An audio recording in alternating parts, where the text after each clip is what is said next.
Can you hear me now? Yeah, thank you. Thanks, Tom. Sue, the roll. Mayor Lesser? Here. Deputy Mayor Forrest? Here. Counselor Bailey? Here. Counselor Carbone? Here. Counselor Clancy? Here.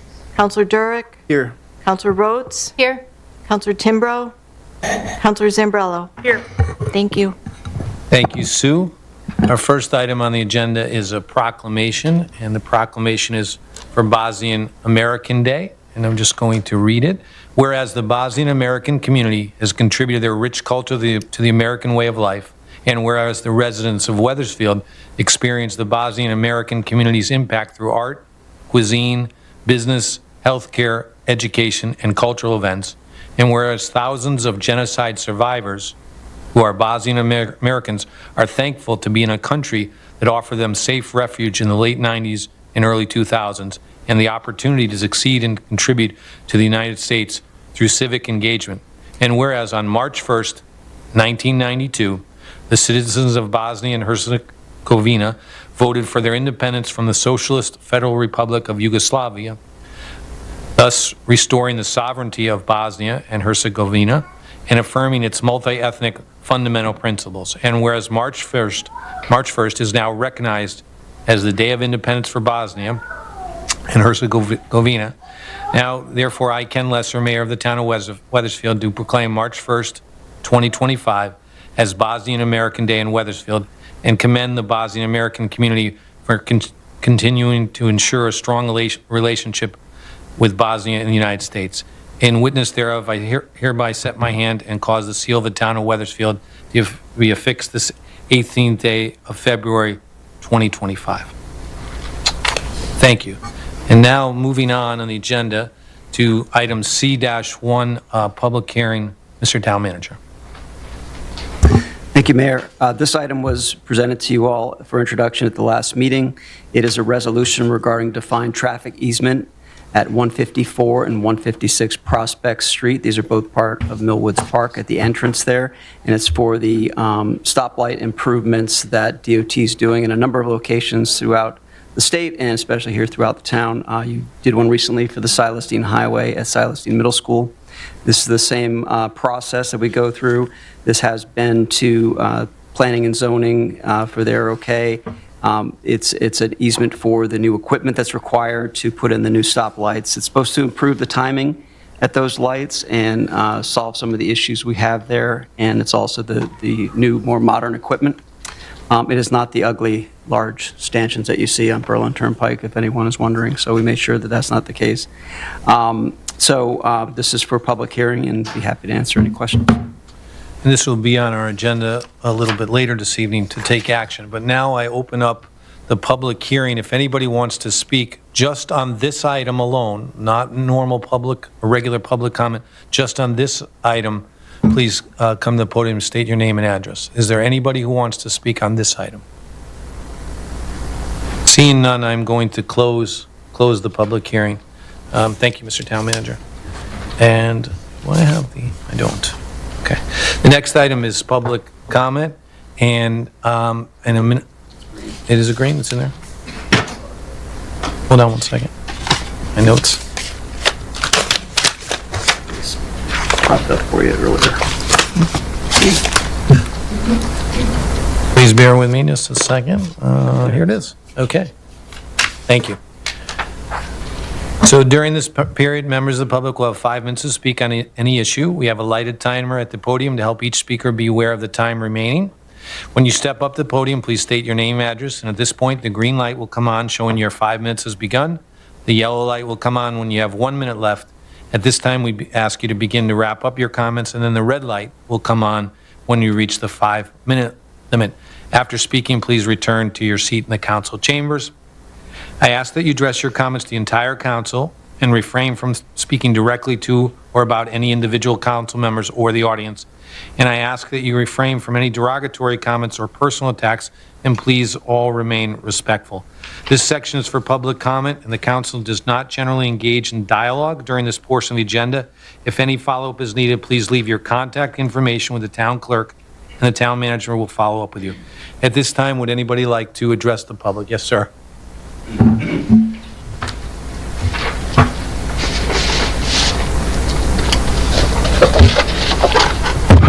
we working?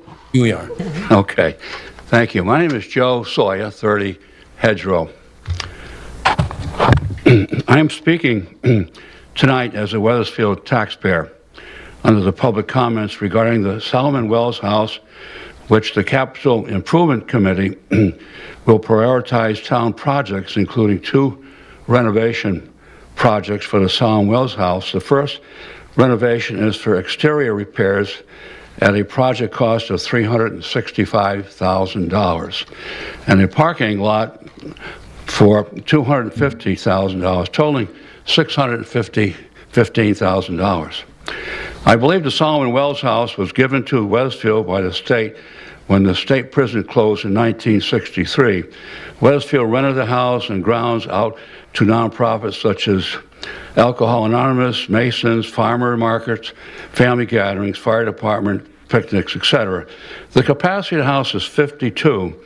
The 2024 rental lease fees totaled only $4,868, which does not cover the total operating costs, including utilities, maintenance, insurance, and excluding the above renovations. As a taxpayer, we should know the complete costs of maintaining this property and have an audit. The taxpayers have a right to know how their tax dollars are being spent. The estimated value of the house by Realtor.com is $579,400. Now, as a businessman and a landlord of a rental property, if I couldn't pay the utilities and the costs of running the property, then why would I continue running it? It doesn't make business sense to be taking a loss on a property. So I asked the town council to look into this and do a complete audit of the property so we know the full cost of this. Now, in addition, I also want to bring up the property, the Little Red Schoolhouse, okay? And it was mentioned at the last town council meeting that maybe the transition academy should move there. What have I got, 5 minutes left? How much? Start your time. Pardon? So you've got about 2 minutes left. 2.5 minutes. Okay. So I did substitute teaching prior to the pandemic in Weathersfield, Newington, and Catholic schools. And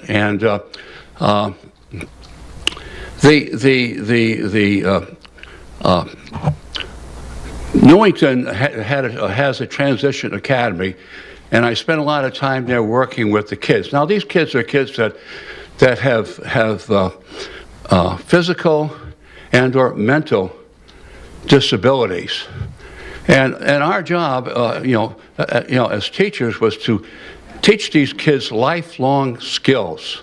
Okay, like how to prepare a meal, how to balance a checkbook, how to grocery shop, etc., etc. And these kids, they deserve all the help that we can give them. Now, it was brought up that maybe we should move these kids from their current location on the Silas Deane Highway to the school, okay? The Little Red School. And I did have an opportunity to visit the Weathersfield's facility, and it had all the equipment and everything there. But, I think we should look at alternatives. If the Little Red School can accommodate, I think there's 11 students, then we should look at that. And of course, there has to be alteration. In other words, you have to have a stove, you have to have a refrigerator, and so we can teach these kids how to cook. And so I think the director of the Transitional Academy and the superintendent and the physical service person should go over there and look at the school and say, will this accommodate our kids, okay? And, there will be some structural changes, like, you got to have a mini kitchen. So I would recommend that they do that, and I understand I'm we're going to paying. ask you to wrap up. Okay, 5 we're minutes, paying $62,000 in rent. So I asked the council to consider this as an alternative. Thank you, Joe. And I thank you very much for your time and understanding. What do you think? Thank you, Joe. Next, Carrie, I think I saw your hand in the back. Carrie.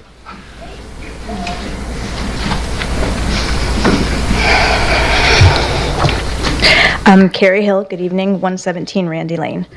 I stand before you tonight to ask you to please think of the positive impact of direct and timely communication from you all, our town leaders and subcommittee chairs, so that we can have our town move forward on various projects. We have had some wonderful improvements with our communication means so far. The updated platform for the bi-weekly emails that come from the town manager, Facebook and Instagram posts, the updated website. So I stand here tonight to please ask you to consider thinking about the frequency and urgency of disseminating some important committees' meeting notes to us, the public. Social media has become a huge presence in our society, but I'm afraid it's going to work against us in helping us bring our town together in regards to our school building plans or the Millwoods master plan. As we've seen in the past, a lack of direct communication informing us of things such as the school referendum urged various parents to step in last time. And unfortunately, that was a push at the 11th hour and one that did not result in our schools being able to be renovated. Now, here we are 2 odd years later, and I'd like to think we learned something from the experience. We hear a lot of transparency. It seems to be our new favorite buzzword. But I wanted to ask, what are our committees doing enough to be transparent? Tonight, I am worried that the information that's getting out to the public is not necessarily coming from the people it needs to come from. Our committees are transparent to some extent, but not enough. For example, there is information coming out from peers who attend the meetings and not necessarily from committee chairs. And I don't say this as a means of criticism, but as a way to start a conversation so that we can do something quickly if we want to all stand together and start moving our town in a positive forward motion, especially with our school referendum. Stand together, learn together, be informed together. It's a difficult task if information isn't being disseminated to all of us at the same time. I'm seeing posts from spectators who attend meetings that are giving out information, but not committee members necessarily. There are some schools that are being given information from their leaders, whereas other schools, it's not coming out because they're not sure if it's appropriate at certain points. We have Parent Square, but it's being used in different means, and I think sometimes those messages are getting confused, and it's causing people to feel like we're not getting the information at the same time. When asked how to share building committee updates with our entire community, I was told that we should use the meeting notes that are posted on the website. I've looked and looked for those notes, and sadly, they are not 100% up to date. At no one's fault. I understand minutes have to be approved before they can be posted. But how long can we afford to wait to get the factual information out so that we can move forward? Where is that one person who's going to get the information out to all of us in a current, fast, up-to-date way so that we can move forward together? This building project, in my opinion, is one of the best for our town. It updates the buildings that are falling apart, ensures that our staff and students stay healthy and safe in new buildings, and basically invests in our town's future. But it's hard to move forward together if only some of us have the information and others are getting information via different social media platforms that aren't necessarily the facts of what happens during those meetings. Please have a conversation so that we can figure out how to truly be transparent and get our information out to everybody so that we can all be on the same page. The other day, I was with my children in a Glastonbury establishment, and I saw a flyer telling people of the community to click on this QR code so that they could join the Glastonbury Parent Square public school community group. Basically, it said it would allow residents who don't have children in the schools or are not staff members of the schools to receive 1 to 2 emails a month to learn about school budgets, initiatives, things happening in the public. Is that something we can use so that we could get information out to all of us at the same time? Clearly, when we look around, we see so many people who are passionate about our town and want to speak out about what's going on. Wouldn't it be beneficial to all of us if that information was presented from one direct source so that we could have enriching conversations to lead us into the future? Now is the time to use every form of our town communications to get the information out to all of us so that we can go ahead and possibly get this referendum to pass. I know it's hard to agree on a plan, and I know we'll never all agree on anything, but at least we'd all have the same information so that we could make informed decisions and lead our town into the best possible place. Thank you. Thank you, Carrie. Just under 5 minutes. Well done. Thank you. Who would like to speak next? Further public comment? Christine?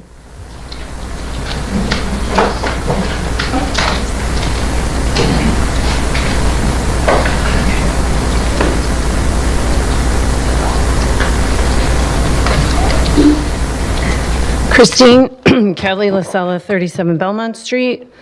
So I came to speak tonight on my concerns with the decision for this elementary school board committee to write a referendum to build a swing school in front of the existing Hamner School on Stillman Field. I will share again my concerns regarding the history of the space as I did the last meeting, as well as safety issues that will come with a project of this magnitude. I will start off by saying that I fully support the renovation of our elementary schools, as renovating them as new and building the one brand new school, whether it's a swing school or that school occupies it, but not at Hamner.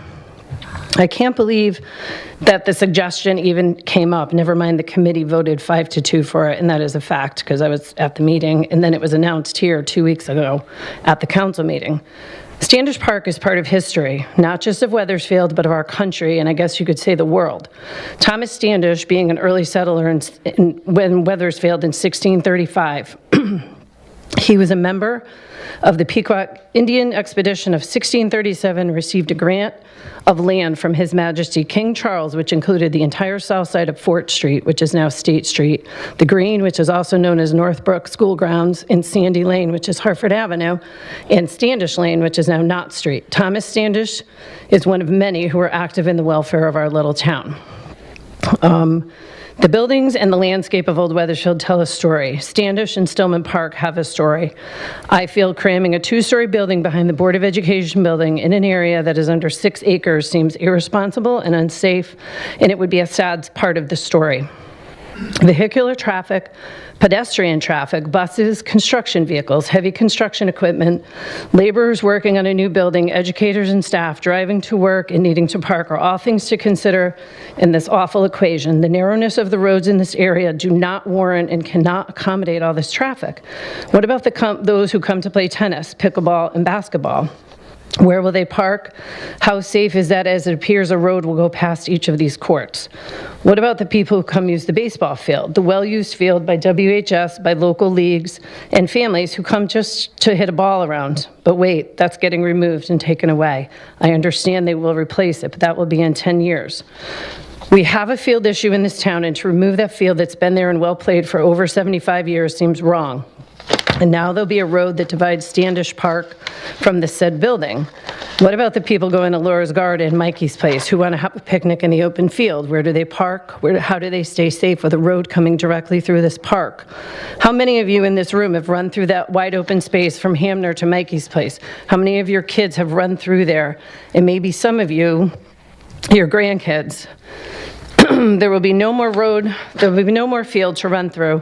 Standish Park will be an abrupt end hitting a paved road and then having to go around a building through a paved parking lot. It feels contradictory that they would consider taking a designated park and destroying it when there is open space of a much larger size across town that has no designation, and that's going on for 7 years now. Keisha Farm has about 32 acres between both sides of Highland Street, 26 acres on the Keisha farmland, 7 of which is wetlands, which I guess leaves you 19 acres to put a school on. And then you have about 6 acres behind the Sunflower Barn. For the record, the land that belongs to the Stillman Building, AKA Board of Ed, sits on 6.15 acres. That is according to the town property card. According to Bessie Stillman's deed that is filed with the town, it's about 5.5 acres. The Board of Ed encompasses about 2 acres of that. So even by going by the town's number, it leaves 4 acres to build a 2-story building on.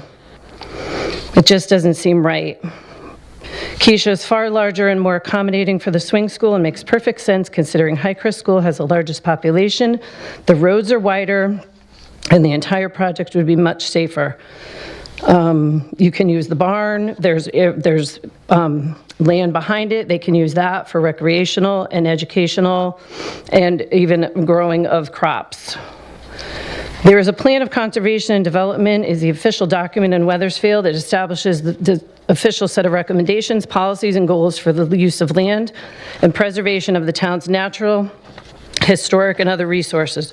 One important goal is number 3, to ensure existing historic sites and resources remain viable links to the town's past. I think Standish Park and that ball field qualify as a historic part of our past. The goal of the master plan is to preserve and protect the distinctive character of the community through thoughtful and sensitive planning to maintain the character of existing neighborhoods and to involve all stakeholders and residents in planning processes to ensure their data and concerns.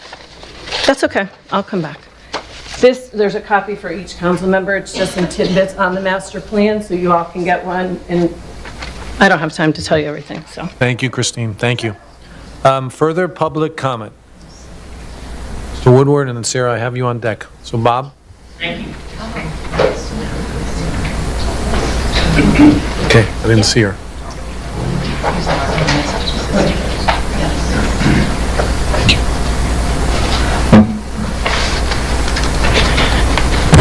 My name is Bob Woodward. I live at 456 Middletown Avenue. Thank you to those of you who responded to the voicemail I left with all of you, saying that I very firmly believed that this decision on where the swing school will go should be done by a vote of the town. I was upset on January 23rd when a person from the company that we hired stood here leading the meeting and said, "Oh, we don't know, we don't deal with votes." That didn't feel like it was appropriate. The meeting 2 weeks and a day ago downstairs needed to be in a bigger space. There were people outside trying to be heard. There were people inside. There were lots of different comments. The meeting was really steered by a company that we hired. Yes, the committee that you appointed voted 5-2 for the decision. But again, it felt like there were a lot of opinions and they needed to come out and be heard, and a vote would be appropriate. I realize that it's probably not going to happen, but I am not going to change my feelings or my opinion. When it comes time for you to vote, I would ask you to include with the motion something in parenthesis that says appropriate town commissions must be gone through. That would include Historic District, Parks and Rec, Planning and Zoning, Inland Wetlands. I say this, I know one of you will tell me, oh, this company has worked with other towns and they know what they're doing, but this is Wethersfield. Let's spell it out for 2 reasons. Not only the people doing the work, but for all of our citizens who will say, hey, if I keep an eye on the agenda for Historic District, I can go there and say something. That's important. I drove very slowly down Garden Street last Friday, took a hard look at the Stillman building and the park, and had the same feeling the previous speaker shared, that this park is never going to be the same again. There's going to be a lot of space taken, and yes, when the time comes for the Hamner School to be demolished, there will be some property given back, but it'll be divided property. The town, again, will have the reputation of not taking care of its parks. We had to save Millwoods. I don't know if we can save Standish or not. The last thing I will share on this topic was a meeting up at the community center with seniors by the company that we hired. And I stood up and said, if you can convince the town and the school board to balance the cost of this by lowering their budgets so that it doesn't increase our taxes, I will not only consider voting for it because I realize the schools need renovation, but I will also consider paying for it. Then I saw the recommended school board budget at 5-point-something%. Who in their right minds in this town thinks any of us got 5% increase for this year? More like 2 or 2.5. Please, you got to keep our taxes down. We're paying for electricity, we're paying for insurance, we're paying for groceries, and that includes eggs. Things are not easy out there. And I will have more to say, I think, at the end of the meeting about the budgets. But if you're going to put this on our backs in a referendum to pay for needed school renovation, please make it palatable for us to pay it. And if it means lowering the budgets to balance it, please do that. It would be deeply appreciated by those of us who pay the taxes. Thank you. Thank you, Bob. Sarah, I have you in. You're on deck. Sorry, I didn't see you. Yep, sorry. You're right after Sarah. Great. All right, I'm Sarah Gantley. I live at 16 The Cartway. I wanted to just speak in support of our building committee, and I wanted to say that I am pleased with our consulting firm, TSKP, and something that I know is that I'm a healthcare worker, so when you don't know something, you look for evidence and you go to experts. And like, this is why we contracted out experts, people who do this all day, every day. They know what they're doing. And so, yes, we're the taxpayers and yes, we're the residents, but I think it's important that we listen to the experts because we all have our personal feelings, but they're the experts. I wanted to say that I am, unlike the people who've spoken before, I'm pleased that we could have our new school at Stillman. Hamner is a school that's in really bad shape, as well as almost all of them, but Hamner's particularly dilapidated. The last referendum, while it failed, the Hamner community came out with the most support, and I believe they will do that again when it's needed for subsequent referendum questions. And as we move forward with the long process of trying to get all of our schools redone. As a web parent, I'll be sad to lose our school, but ultimately the greater good needs to prevail here. And so we're all going to have to make sacrifices for the bigger picture, which is that our schools are falling down, they're unsafe, and to make no mention of the fact that in the world that we live in, where our children need to do drills against active shooters, people wouldn't even need to physically get into schools like Hamner and Highcrest. They could literally just stand outside while they hurt our children and our employees. And so I think that our school, well, we know our town needs new schools, and I think we can't get bogged down with, we can make this process drag out on and on and on if we, if we're waiting for everybody to be happy. It's not going to happen. So we all have to make sacrifices and in the name of the big picture, and that big picture is that we need more schools. And also our schools, I know nobody wants their taxes to go up, but our schools need more support. And when they're asking for 5%, some of those are just covered costs for benefits that we have no control over.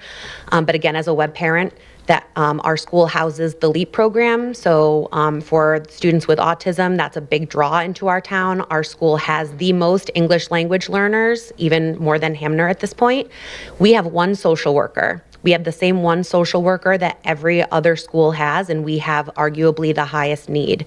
So yeah, something has to give somewhere, sacrifices have to be made, and it can't be at the expense of our kids. So thank you. Thank you, Sarah. Yes. Be on deck. Yep, I've got you.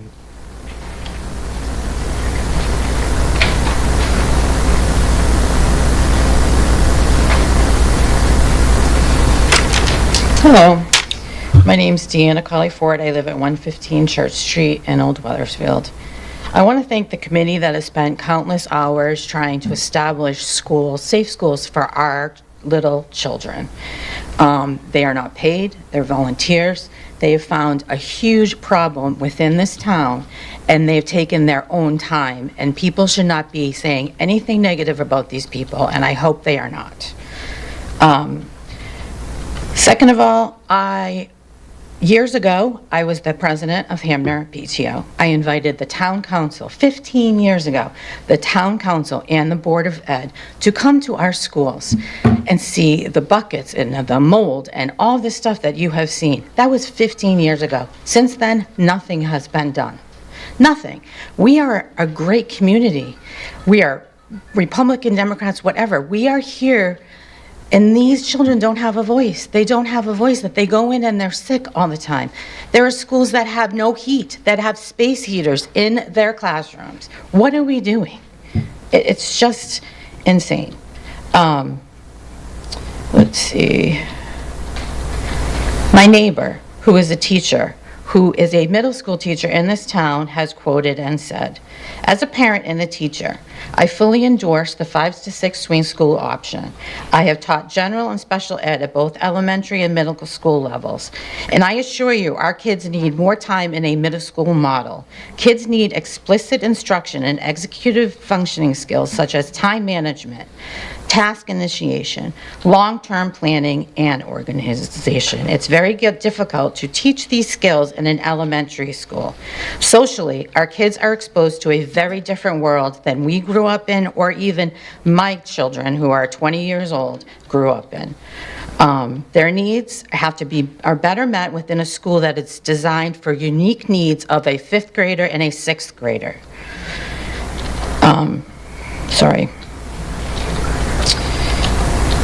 Having the grades together can utilize resources, specifically such as you could actually put a foreign language program into these schools, into one school.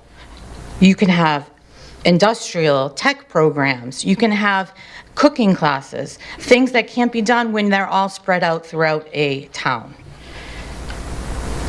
We are the only school in this state that has 6th grade in the elementary schools. Newington has a 5 to 8 school. Glastonbury has a 6th grade academy. Rocky Hill has 6 through 8. These schools need to be renovated so our classrooms can have the ability to teach these kids.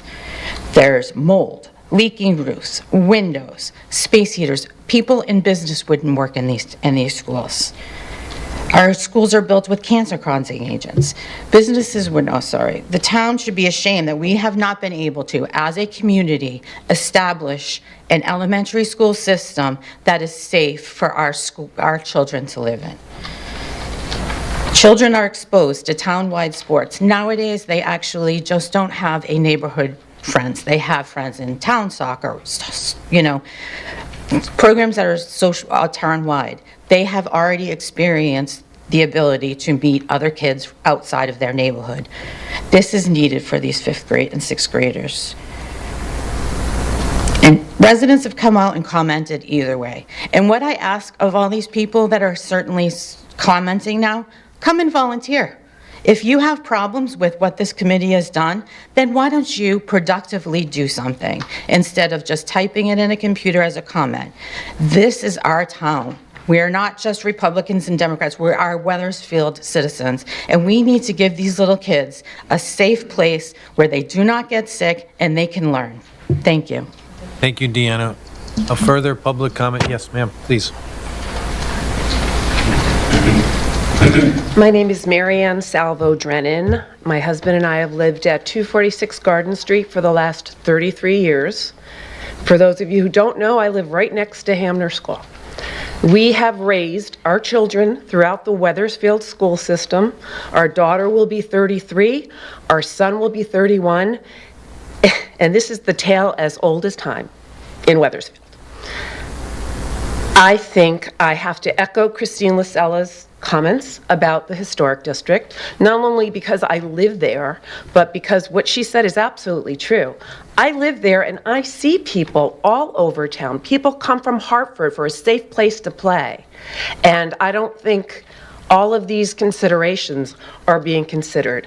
And whomever the woman was who spoke before me, I will gladly volunteer my time because I'm not one to just sit here and talk and not do something about it. I'm very disappointed in the communication. I have to applaud whomever this lady was ahead of me because I'm hearing about this at a Super Bowl party. I live there. You know, the HDC, if our neighbor wanted to put in a back deck, we're getting flyers all over town, and yet you're literally next door to my home, and I'm hearing this at a party? Where will you house the equipment? Where are you going to park the people who are going to build these facilities? I'm very disappointed in the way that this has been handled, and you will see me again. Thank you. Thank you, Marion. Further public comment? Yes.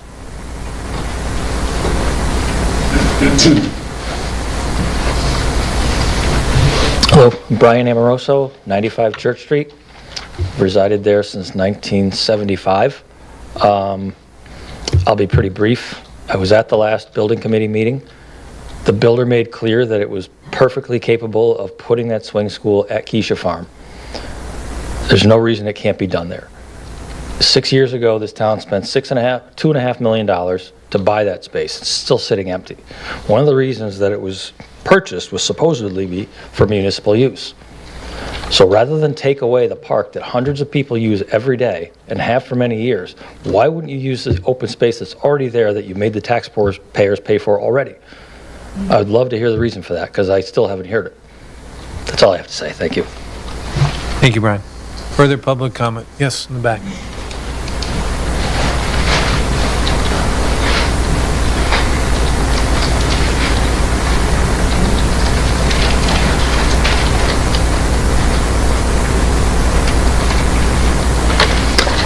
Hi, my name is Amy DeVoe. I live at 111 State Street. I've lived in Old Weathersfield for 26 years now, raised my children there. No one's disputing that all the elementary schools need to be fixed. But I'm having a hard time understanding how Standish Park in our historic district was even chosen as an option for a swing school. In the January meeting, the architect stated that Keisha would be the best value to do the swing school. How did that change? At the February meeting, he stated as long as the people who voted for Keisha realize that it will not be a walking paths and open land, this is a false statement. Our town was told that Keisha would be used for sports fields, and that is how it won the vote to be purchased. But when a field was proposed, it was voted down, and now they are trying to vote down a school. It is a perfect spot, especially since the 7 committee members all agreed that Highcrest should be knocked down. That was supposed to be a renovated school. So now, why don't we renovate Hanmer and knock down Highcrest and it only makes sense to build the swing school at Keisha. I'm very sad that it has got to this point. I also have volunteered many hours. I've been on PTOs, I've been on the boosters for many sports teams. Our town needs new schools. They are falling apart. I work at the high school. That was renovated. Although I will say that the company that renovated the school built a gymnasium and an auditorium that cannot house the entire student body. So we cannot have a pep rally. So I think that we need to pay attention to who's building these schools and the committees that are watching them be built. Thank you. Thank you. Excuse me. Thank you, Amy. Further public comment? Yes.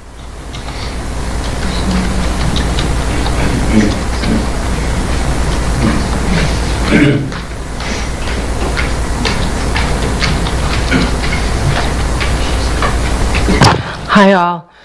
Donna Hemman, 315 Garden Street. It's been many years since I've sat up there, but I've sat up there on both Board of Education and Town Council. A total of 22 years of service. I'm here to express some concern over the site that has been selected, only because the park has stood there and it is historic, but if you look at the parcel of land and what's going to be taken away, you're taking away a lot more than what you're going to be gaining from. Granted, you're going to get a new school, but there is space available next to Highcrest or across the street on the Keisha property to build a swing school that could fit the size of the district schools, especially Highcrest, which is a large district with many children. Hamner, the property, if you look at it, in the property card says about 2 acres. That's really not that space, and you're going to take and extend that road, the access road, across from Hubbard Place, which is a very busy area for that part of the park. That park is used very heavily for both pickup soccer games, football on the weekends, picnics that families come down to have, and I think that it's a mistake to use that property for the school. I agree, the schools need to be renovated. I sat there, I've listened to many, many comments, and have gone through a period of time back in the 90s when we talked about neighborhood schools versus cluster schools, clustering grade schools. I was always a proponent of cluster schools. I thought educationally that made much more sense because then you could better use your resources and add different kinds of programming. This begins that opportunity with using web as a 5-6, which I'm not against, but I also think that we have to be judicious in the way that we spend our money and how we use our land. The park has been a historic park. The land was quitclaimed to the town in 1928 for a nominal fee, and I don't think it was meant to be used as a school. Stillman School is there, Hamner is there. Hamner would be knocked down if something else was built. Hamner should be renovated as new. The other schools should be renovated, and if it's the new school that becomes, the old school would be knocked down. So that's it. Thanks. Thank you, Donna. Further public comment? Yep, in the back.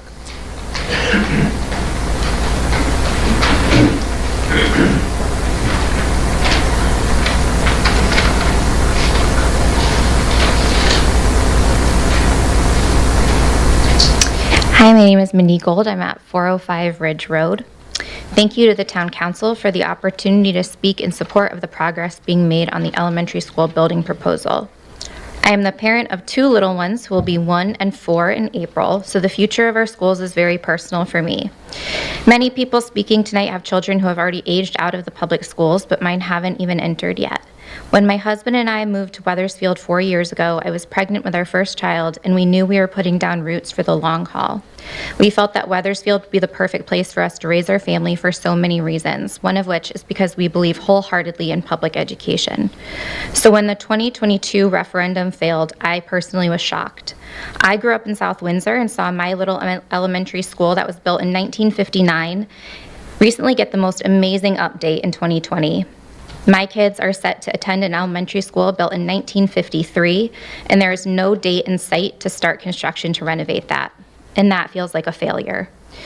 At the time, I heard people say, I agree with renovating, just not that way. And now I hear people say, I agree with renovating, just not this way. And I have to say, if your baby had the chance to go to a school with modern-day safety precautions, with heating and cooling systems that actually work, with an air quality that actually keeps them safe and healthy, without peeling paint and asbestos in the walls, might you think differently? If we don't keep this process moving, this next generation of students will be absolutely failed by the adults in this town. Never mind attracting new young families to Wethersfield when they could go to a neighboring town for better schools. I know that people love parks. Mikey's Place means a lot to our family, and my kids love playing there with family and friends. I also know it's disingenuous to say that the beauty of Old Wethersfield won't be preserved because we're getting a better school for its youngest neighbors. 2 things can be true, and I urge the council to remember this when deciding how to move forward. Change is hard, and this is something our town deserves. Thank you. Thank you. Further public comment? Yep. Robin, I get you and the lady behind you. Yep. Robin, you're up. And then right behind you, you're up second. You're on deck. You can come up if you want. I saw you both hands go up, so.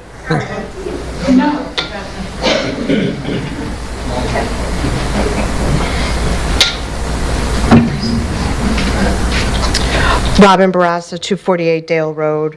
I'm just up here first and foremost to say that I 100% 100% believe in renovating our schools and building a new school.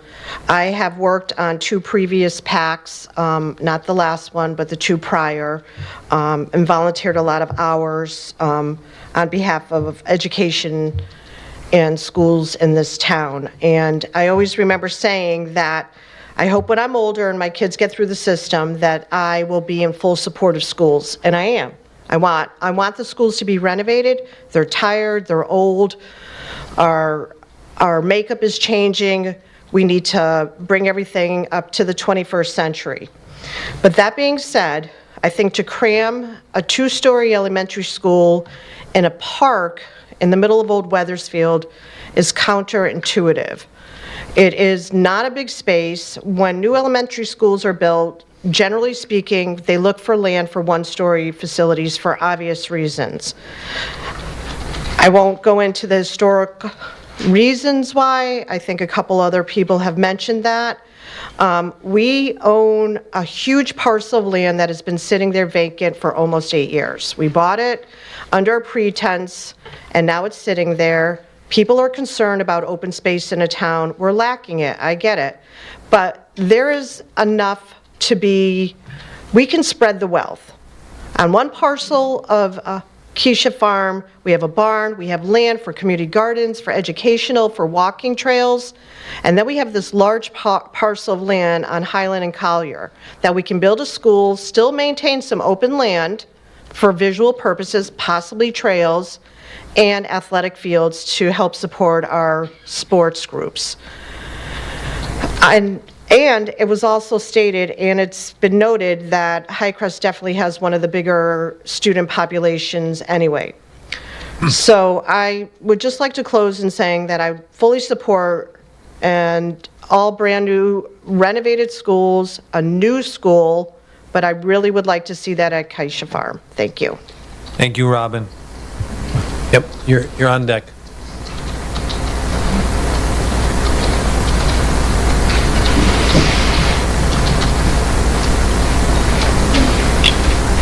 Hi, Evelyn DeVoe. I live at 35 Woodside Drive. I grew up on 89 Hartford Ave. I just recently moved up to Ridge Road and everything, but it's insane to think that the park would not be the same as it was if we put Hanmer right in the middle of it. So my niece is about to be 2 years old in May. She now lives in the house that I grew up in, has my bedroom and everything. The thought of her having to cross multiple streets on that one strip of road, same side of the road as Hanmer. Hanmer backs up to our house. The thought of her having to walk across multiple streets just to get to the park, where I could walk across Francis Street that wasn't ever busy in the summer anyway. It was so safe. Me and my brothers would go to Parks and Rec and everything. My mom would be home cleaning and doing whatever she needed to do while we were at the park. We need new schools. The school is the same as it was when I was there. I went to Hanmer. That's not okay. It needs to be done, but build it where it is. Build it better where it is. Don't cut a park in half and add more roads, and that takes away space. I've walked all of my past dogs in that park. I've had so many, I learned how to play softball there. I played basketball there. I played pickleball there. And I want to have kids and fly a kite there in an open space. I understand we're still gonna have a park, but we need the bigger space. And just build a better school there, but don't build it in the middle. It's not worth it to cut up a park like that in Weathersfield where everybody wants to live. Everybody wants to live in Weathersfield. I have friends, we are 26 years old, and they want to live in Weathersfield because of the park, Main Street, everything. So why ruin that when we have open land that I've seen my whole life? I literally have been going to Highcrest and everything for sports all my life, passing that area of open field, wondering, why is this open? Why isn't anything ever built there? I filmed a project in high school in that field, wondering, why is this just this? So build it there because it makes the most possible sense. Thank you. Thank you, Evelyn. Yes, yep. Jim, you're next. Pardon the back to see you guys. I apologize if I missed some hands going up. Hi, Lisa Mashricky, 10 Hubbard Place. My husband and I bought a house in Old Weathersfield when I was pregnant with our now 3-year-old son. The house did not tick many of the boxes we had hoped for in our new home, but we bought it anyways because of the location, because of the proximity to the fields, to Stillman, the playground, Mikey's Place, and of course Hanmer Elementary. We are exactly 0.2 miles away from the location of the construction. So the divvying up of that park, the green space, the traffic that will come with this construction plan are certainly not what we had visualized at the time of purchasing our home, especially considering that this project will take the majority of the time that our children, we now have 2 children, are in elementary school. And yet, we are still in full support of the building committee moving forward with this plan. None of those things are as important to us as investing in the education and health of our town's youth without delay, as the buildings are already in dire condition, as everybody knows. I hear people's concerns about the space. I walk there daily with my son. He runs freely, you know, not in the winter, but other times. So I really do share those concerns, but those concerns are not as great as my concern that we don't move forward with the renovations as soon as possible. This, of course, is personal to us as we have 2 young children that will be going through Weathersfield Public Schools, and we want the best for them. However, even if we did not have children, or if we had children in private schools, this would still be personal to us, as I imagine it is to most people in town, because we hope to be lucky enough to grow old in Weathersfield, and we know that investing in young people is also an investment in our whole community. We want to show our town's children we care in a real way that impacts them, in hopes that they'll become the kinds of adults who care and invest back into their own town and community. I lost my spot. Okay, we understand there are challenges with this proposed plan, but the committee, in our perspective, has done its due diligence in researching a variety of locations, options, informing the town, receiving community feedback. I implore you to not let what you may see as difficulties prevent our town from doing right by its young people and investing in its own future. I believe it'd be a mistake and a great disservice to be so short-sighted. These will be growing pains that we gladly accept and urge the town to move forward. Thank you. Thank you, Lisa. Jim?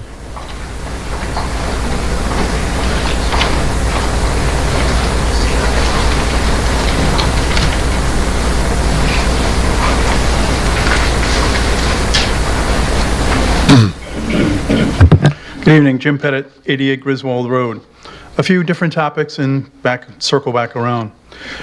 We had talked before some past council meetings on removing food waste from the waste stream. I think it's a good idea, but building a processing facility here in town on Russell Road, I don't believe it is.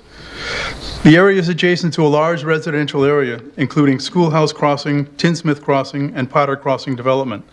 The residents don't deserve to be living in an area that will soon attract rats, raccoons, mice, and other related vermin. How many doors, I asked the council and other members related to that decision, how many doors have you knocked on to ask their thoughts about your plans? The project being sold as a money-making venture for the town. At what cost? What's the payback period? 10, 20, if ever? If Berlin is another town that wants it, let them have it. Standish Park. Soon you will be considering building a swing space for a school there. Please don't. It's a small area, only a few acres of beautiful flat land located in our historic district. We proudly claim to be the oldest settlement in Connecticut, and you are considering destroying that. You can do better. George Washington, whose picture's on our wall, probably walked through that area on his way to plan strategy for our Revolutionary War, then to spend the night. He would turn over in his Mount Vernon grave if you go through with that. Finally, I believe Weathersfield is at a tipping point. We have just about run out of available land, I believe. We need a number of new schools, a new community and senior center, to name just a few. In my opinion, it's time for local and state elected officials to meet with the governor and strongly recommend that Weathersfield needs the land on State Street. The DMV and the adjacent property is needed for Weathersfield. The non-public administrative divisions of motor vehicles could fit into the DOT building on the Berlin Turnpike. I know it because that was one of my projects, at least it was a few years ago. A new smaller branch office could be built on the Berlin Turnpike or another convenient location, along with the DIS facility. There are over 10 acres on State Street.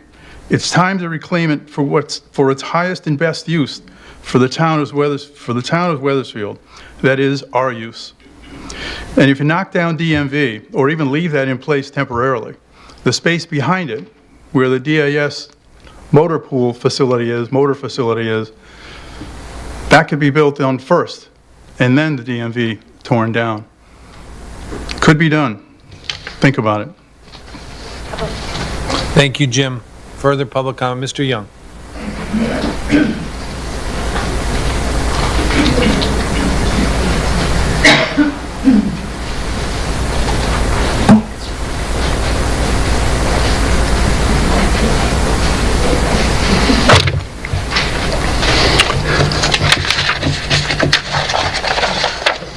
Good evening, Robert Young, 20 Copper Mill Road. I came down here tonight to talk about the Little Red Schoolhouse, and of course, Mr. Soja had he was the leader tonight on this. We became aware of the Little Red Schoolhouse, that the Little Red Schoolhouse had been used by the Weathersfield Art League over time, and we learned that now the Weathersfield Art League has been using this building since 1975 without a lease, no payments for rent, nothing. The taxpayer funds everything. The taxpayer pays their electric, their gas, their water, anything and anything. Renovation of anything that needs to be done, we pay for it, and they pay nothing. I've suggested many times we should empty that building out and use it for something that we either could get revenue from or just sell it. And the last time I was up here, which is the last meeting, I was talking also about using it as a transitional academy, which Mr. Soja was talking about tonight, and he's correct. You know, the town currently has an educational school for these young students who are at the age of 18 to 21 and trying to teach them life skills and different things to get them ready to go off on their own. But we currently are renting space on the Silas Deane Highway at 370 Silas Deane Highway, and we're paying on a 10-year lease $4,750 a month. Plus we pay for utilities and whatever else, and we pay for transportation. These young people are not driving their vehicles in there and then attending. We're picking them up by the school bus. Come August 15th of 2016, the lease will have expired.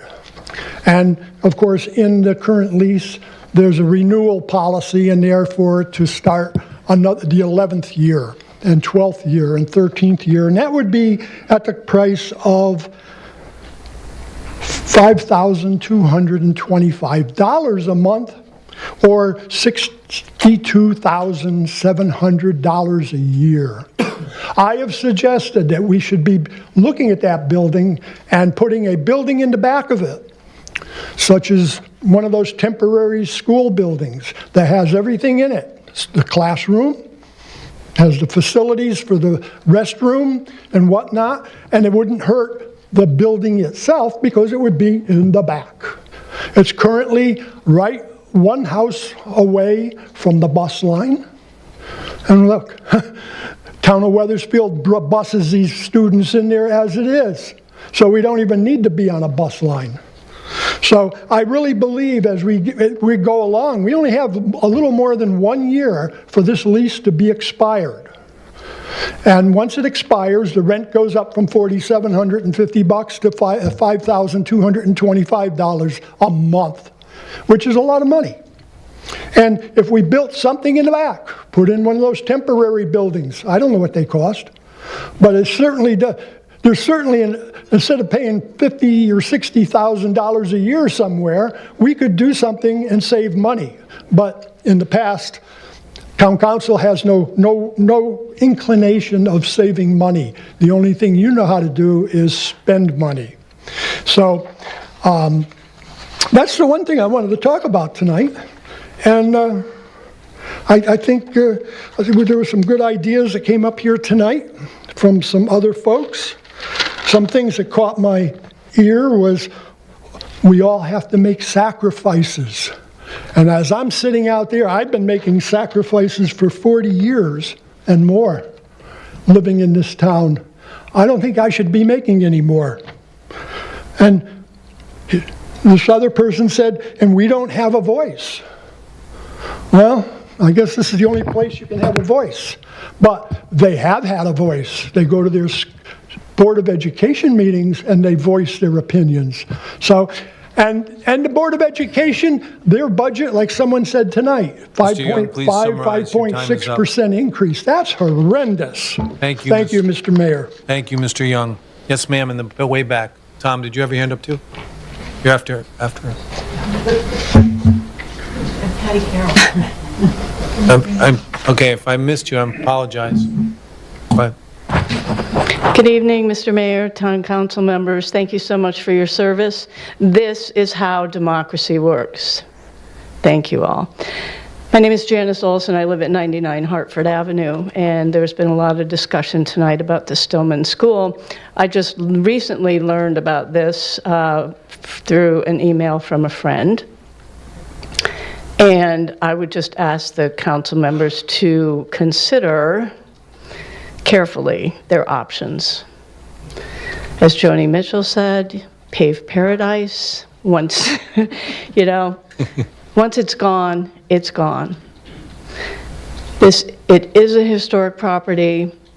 It's a little bit of a head scratcher that we can take public land, public historic land, to build a school when residential houses have to go through historic committee to make the simplest of changes.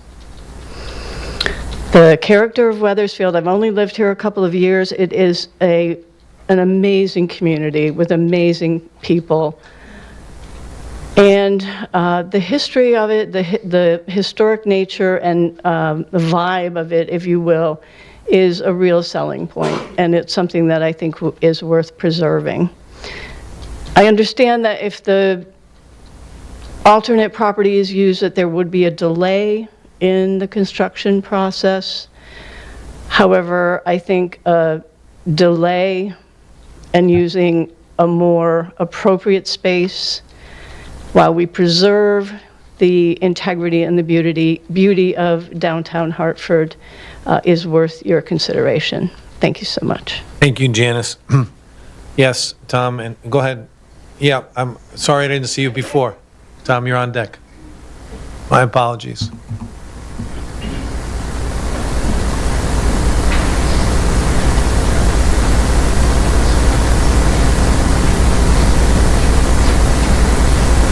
Thank you and good evening.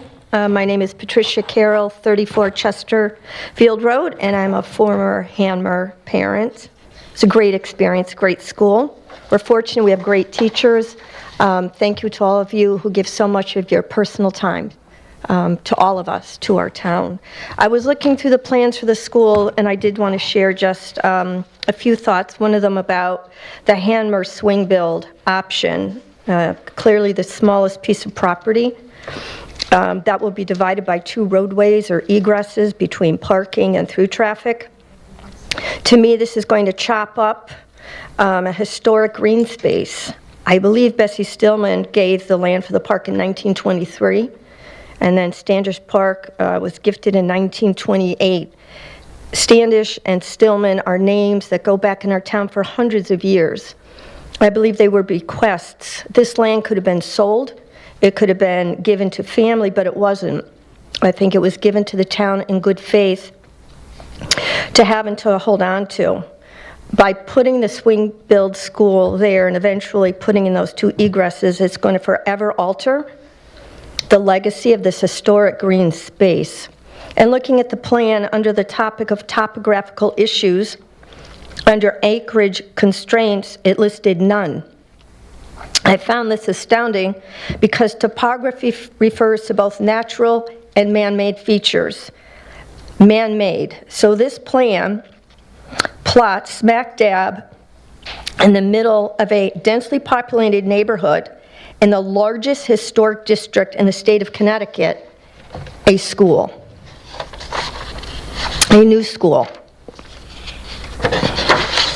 I find this astonishing and alarming that a group hired by the town, who we argue, all of us, that we are the oldest in the state of Connecticut, is willfully proposing a plan that will so drastically change such an important historic green space in Old Weathersfield.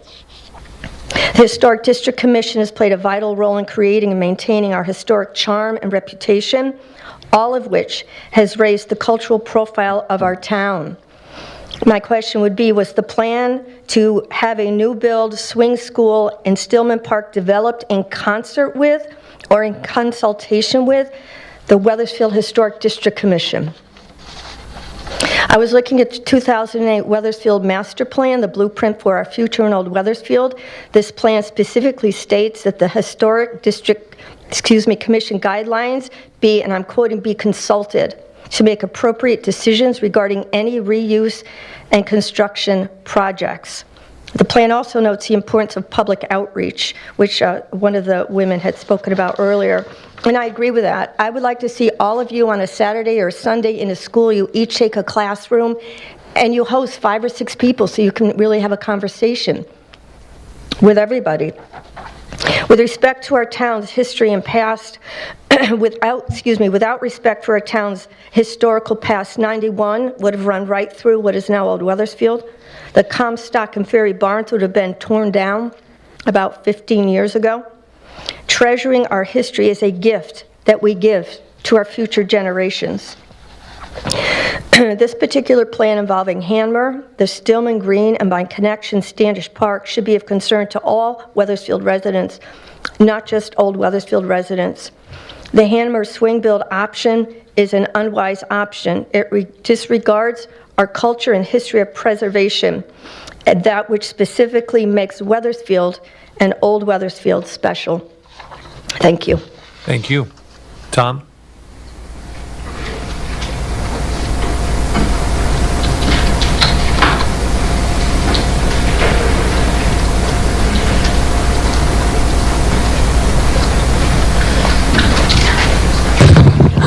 Good evening, Tom Mazzarella, 600 Walcott Hill Road.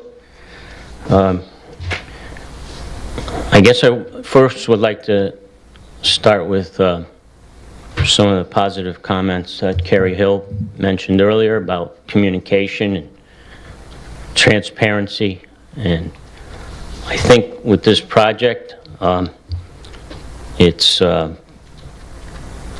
quite a bit different than the first time around.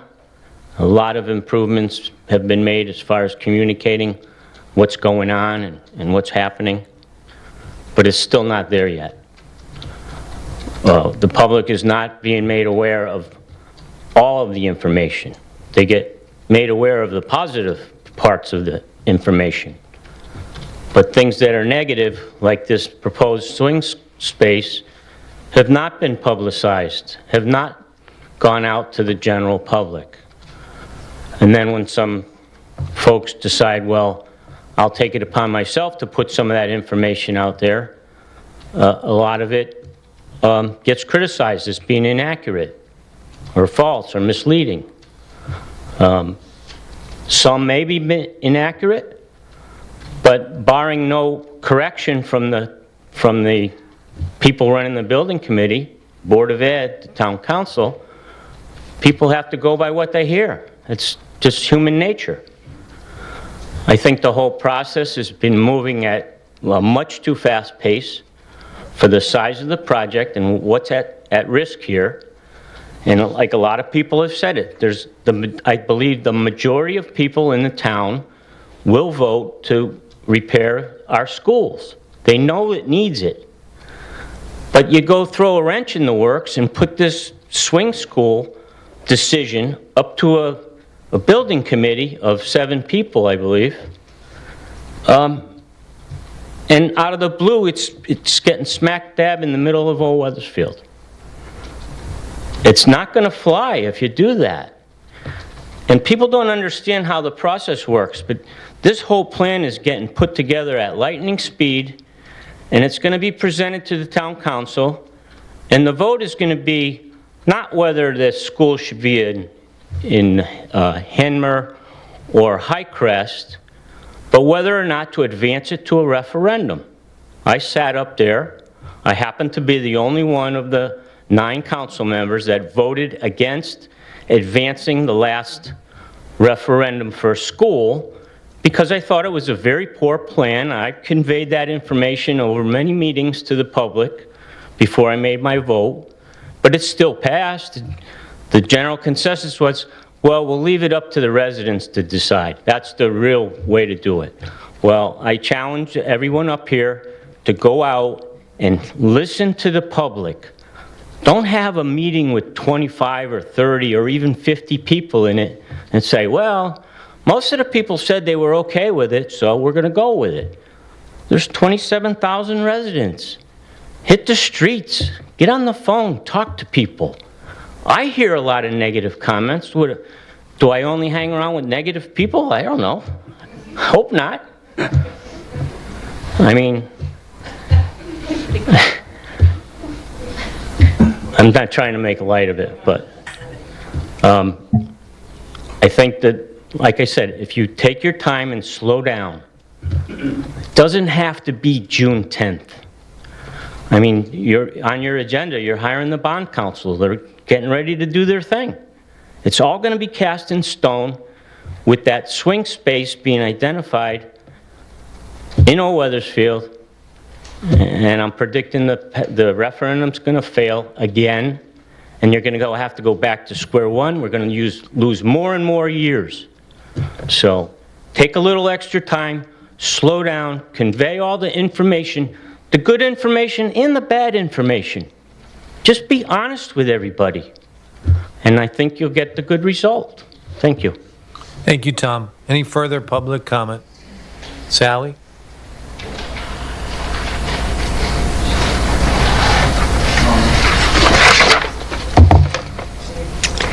Good evening. Sally Keating, 109 Church Street, resident of Old Weathersfield for almost 32 years.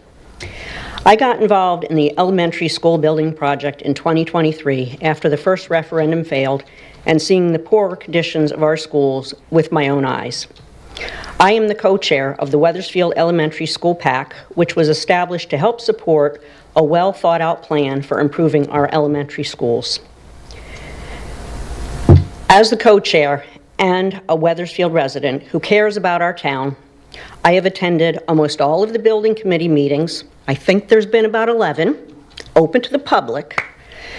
Many of the Board of Education meetings, including the Facilities and Maintenance Subcommittee meetings, where I have the distinction of being the only non-school board member to ever attend a facilities, or the first to attend a Facilities and Maintenance building meeting. And town council meetings. I have done this to stay informed of the issues with our schools and the progress of the building committee.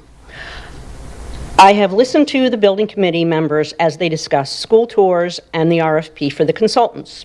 And I have listened to the building committee members and the consultants as they had discussions on the building survey results, numerous community outreach meetings, including meeting at least twice with the safety professionals in our town, review of each school's site's opportunities and constraints, preliminary costs and timelines, and possible swing school locations. I have been impressed with the methodical way each topic was thoroughly researched and discussed. I support the building committee and the work they have done, and I support their recommendation that the swing school be on the Stillman School site. I would ask everyone to consider the following points. Number one, there is no one plan that will make every resident happy. Doesn't exist. We know that. Number two, there will be construction over a period of many years to renovate all 5 of our schools. The longer it takes us to make the decision, the longer it's going to take our schools to where we should get, where we need to be. And an aside that I have to include, tonight on your agenda, you're going to be looking at a building security quote. It's for building security for this location, the community center, 3 firehouses, possibly the police station. My question is, what about our schools? Oh, we'll do that in the referendum. Okay. Traffic. There will be temporary disruption of traffic in the school areas, after which we will ideally not have cars lining up every school morning and afternoon on Rosedale, Knott Street, Willow Street, Highcrest, and Wells Road. Construction costs will increase, and therefore, the sooner we start, the better financially for the town. TSKP and Downs Construction have extensive experience with school design and construction, and I invite everyone to look at their websites. TSKP has designed many historic-looking buildings that are also functional.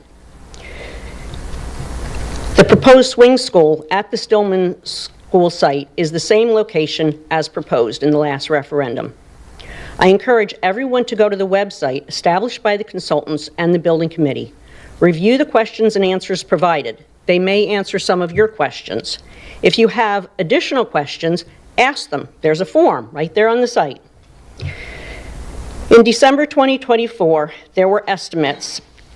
If the first referendum was approved this year, construction on the swing school would not begin until 2027, with the completion of all 5 schools being in 2033. We need to start the school renovation project as soon as possible. We cannot afford to wait any longer. The Band-Aids on our schools are not working. I would like to close by saying the following. Sally Katz, the Director of Physical Services for our town, has participated in all the building committees. Her experience is wonderful. She provides a lot of value to those meetings. In the August 12th, 2024 Building Committee meeting, Sally stated the following about the 5 elementary schools. It is important to let the community know the roofs are past their useful life, along with the HVA systems and many other things. We need to move forward together for our children, teachers, administrators, and our town. Thank you. Thank you, Sally. Further public comment? Anyone? Marjorie?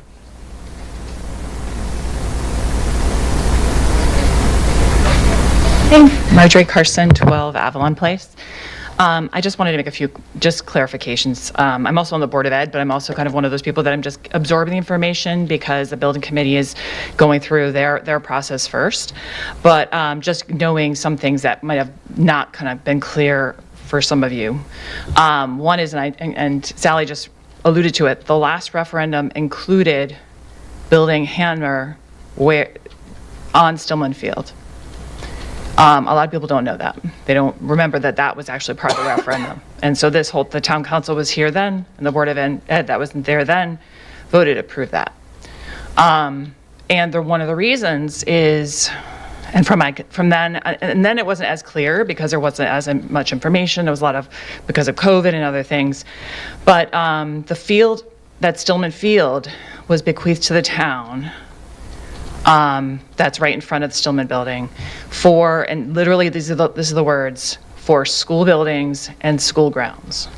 So a lot of people think Standish and Stillman are the same thing, but they aren't. They are not. They look the same because they're all together. And I understand why people are objecting to changing it, but I just want you to know legally that is the purpose of the Stillman Field, specifically in the will to the town, was for school grounds and school buildings.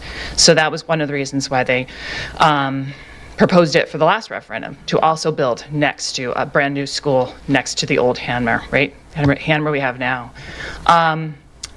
And last time it was gonna be a much bigger school because it was gonna be a K through 6. And then last referendum, we were gonna go from 5 schools to 4. So it would have taken a lot more space. So I had my concerns, but for this time around, I can see the pros and cons to both swing school options, right? But I really just completely have a lot of faith in TSKP, so I'm waiting to hear more about what they propose and why. I also know with the June referendum, we waited a whole year past the last referendum that failed to even talk about it. We don't have time. We just don't have time, just knowing the conditions of the schools right now. We do not have time because as you can see from what Sally just said, just the years to take it, even if it did win in June, just to get the architects, just to get the whole plan and start, just to like put that shovel for the first school will take years from the vote. We don't have time. Also the problem is that the state requires that an application for money for these schools has to be in by June or the next June. So you'd have to wait a whole other year to get your application in. So there is a kind of time is of the essence, but it is due to many, many decisions that many people have made over the years and just stalled it and stalled it and stalled it. 18 years ago, they were supposed to build a new hand mirror. And that would have been in the same spot they're looking to put it in now, right? They would have torn down they would have built it while that old hand mirror the current hand mirror was going through, the students were there, they would have built a new one, but then they dropped it. It was supposed to be built in the same referendum with the high school, and they dropped the hand mirror part because of the recession. But if we had not dropped hand mirror, or building a new hand mirror, then we would have had a new school. We would have had a great school. So it's unfortunate all the decisions this town has made, all kinds of people for various reasons, but we just need to start focusing on the task at hand. Finally, I would say that I understand it does seem like the tightness of this spot seems like counterintuitive, but from what I understand with TSKP and what they've explained to me is that, and they've done many cities and different lots in cities, that with the more streets you have off of a construction spot, the easier it is to have traffic come and go and flow versus one main street where people are all going into the same spot. So that was one of the considerations they gave towards picking Hanmer site versus the Keisha Farm site. It sounds counterintuitive, but I would also say living in Old Weathersfield, I live right down the street, my kids went to Hanmer, that when people go, all the traffic that goes to school, it ends in 10 minutes. Everyone goes in, everyone drops the kids, the buses come, blah, blah, blah. 10 minutes later, it is quiet as a mouse for like 6 more hours. And then maybe a little recess, and then all of a sudden everyone comes in, and then everyone's out in 10 minutes later. So it's not like a continuous traffic jam 24/7. All summer, there's no one there. Maybe a little camps here and there. So it is a sacrifice for that neighborhood to be the swinging spot. But I'm looking to hear maybe more and decide more or consider more options or facts. And I have a lot of faith in TSKP in going forward. And they're very gung-ho about this. Thank you, Marjorie. They're very gung-ho. Thanks. Thank you, Marjorie. Further public comment? Anyone? Steve? Yep.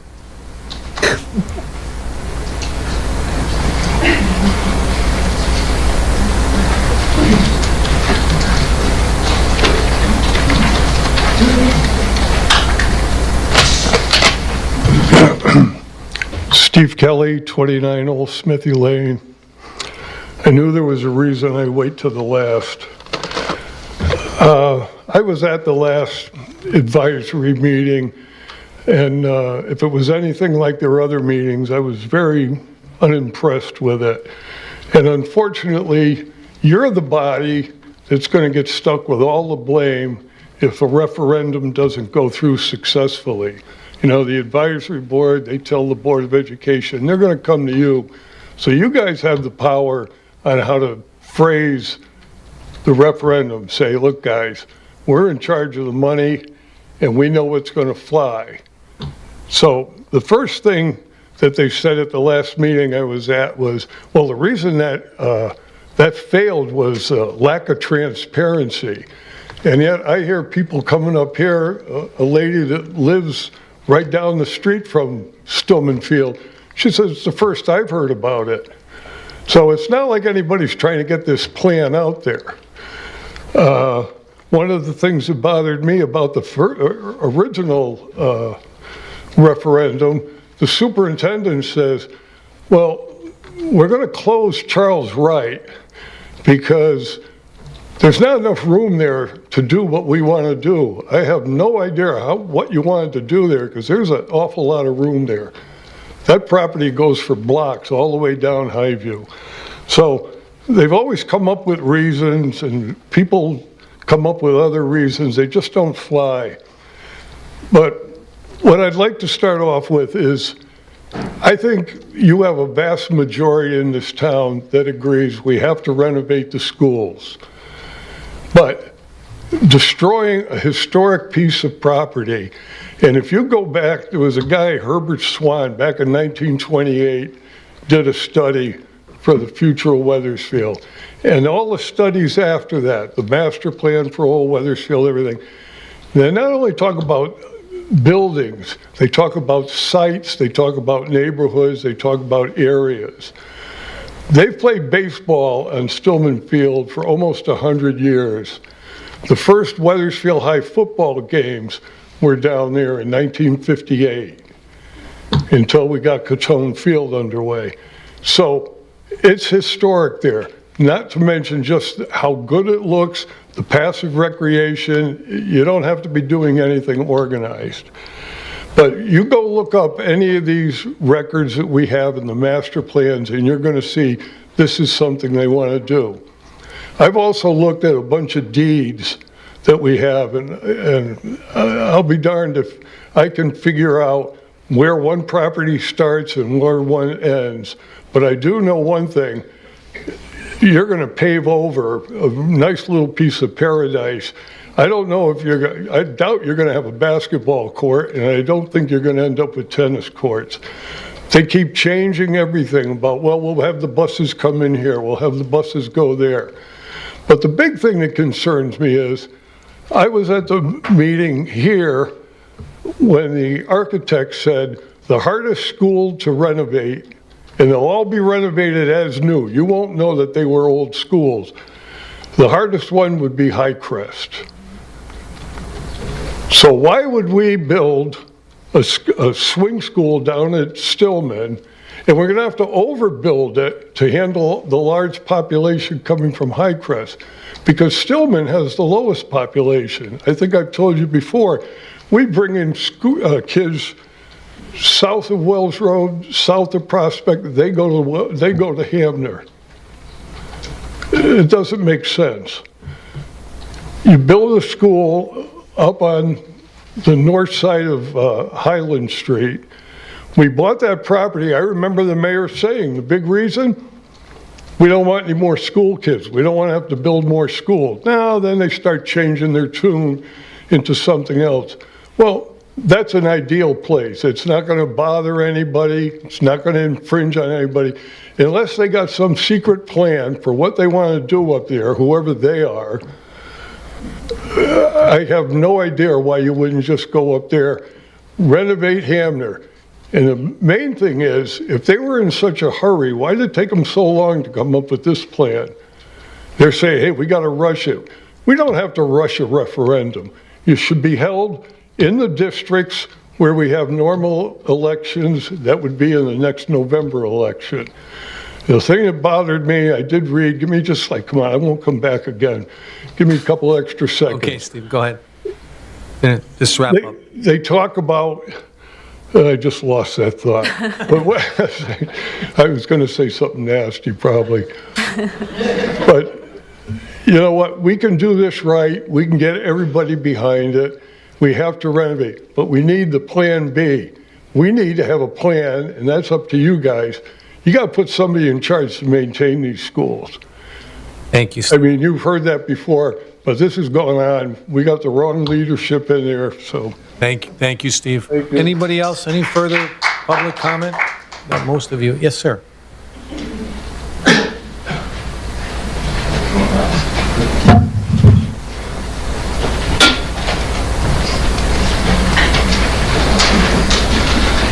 Chris Hall, Garden Street. I wasn't going to say anything. I was just going to come here and listen. But there's some things I wish I heard because the details matter. And just for full disclosure, I'm speaking on my own behalf, but I am a commissioner on the Historic District Commission. And I haven't heard anything about or even mention of certain publicly available guidelines I haven't heard anything about, some people say the schools need replacing or refurbishing. Tear it down. To me, I would think that falls upon demo by neglect, which is not allowed in a historic district. I'm not saying whether I'm for or against the school, I'm just bringing up points. Another big issue is the character of the district. And I'm not going to get in the weeds, but I'm sure people that live on the border of the park went there because they like to look across an empty space and see porches and Christmas lights and people walking dogs and playing baseball. And I don't think they want to see safety lights on school buildings that are required, and light pollution and the noise and the smell of the cafeteria food cooking and the dumpsters. And it's got to be thought through. These points, it's just reality. And the building itself, the school, Hamner, technically is protected as an example of mid-century modern architecture. Whether it's a 1700s house or a 70s ranch, every example in the district has its own protections as an example from the era that it's from. It's just more layers of the onion, I know, but it just is worth mentioning, and it's almost being proactive because I know it's going to come to our commission. And how can we treat someone who wants permission to put railings on their house? They go through this long process, and yet these same details are not brought up, at least not yet, or to my knowledge, to justify tearing down a structure, building a new structure. The plans, I don't even think, I think they're presented prematurely because we don't even know if a structure that has this effect on the district would be approved. Might be a lot of false starts going on. So just, I believe, slow down. Everyone wants new schools, renovated schools, but in the right place and done the right way. Because it'll avoid a lot of animosity. Thanks. Thank you, Chris. Excuse me. Further public comment? Sir.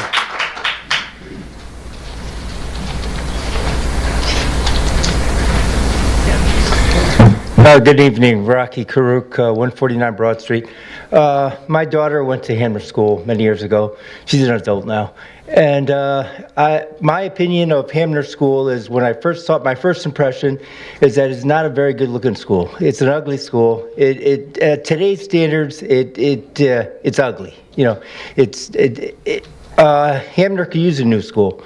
Now, the only issue I had was I saw the answer and question thing on YouTube about, I didn't see the whole thing, but I saw most of it.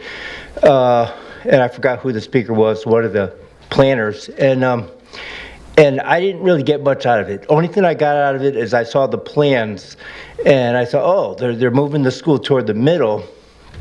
I said, well, that's a shame because they're going to lose that big open space. It's going to be a little shorter space.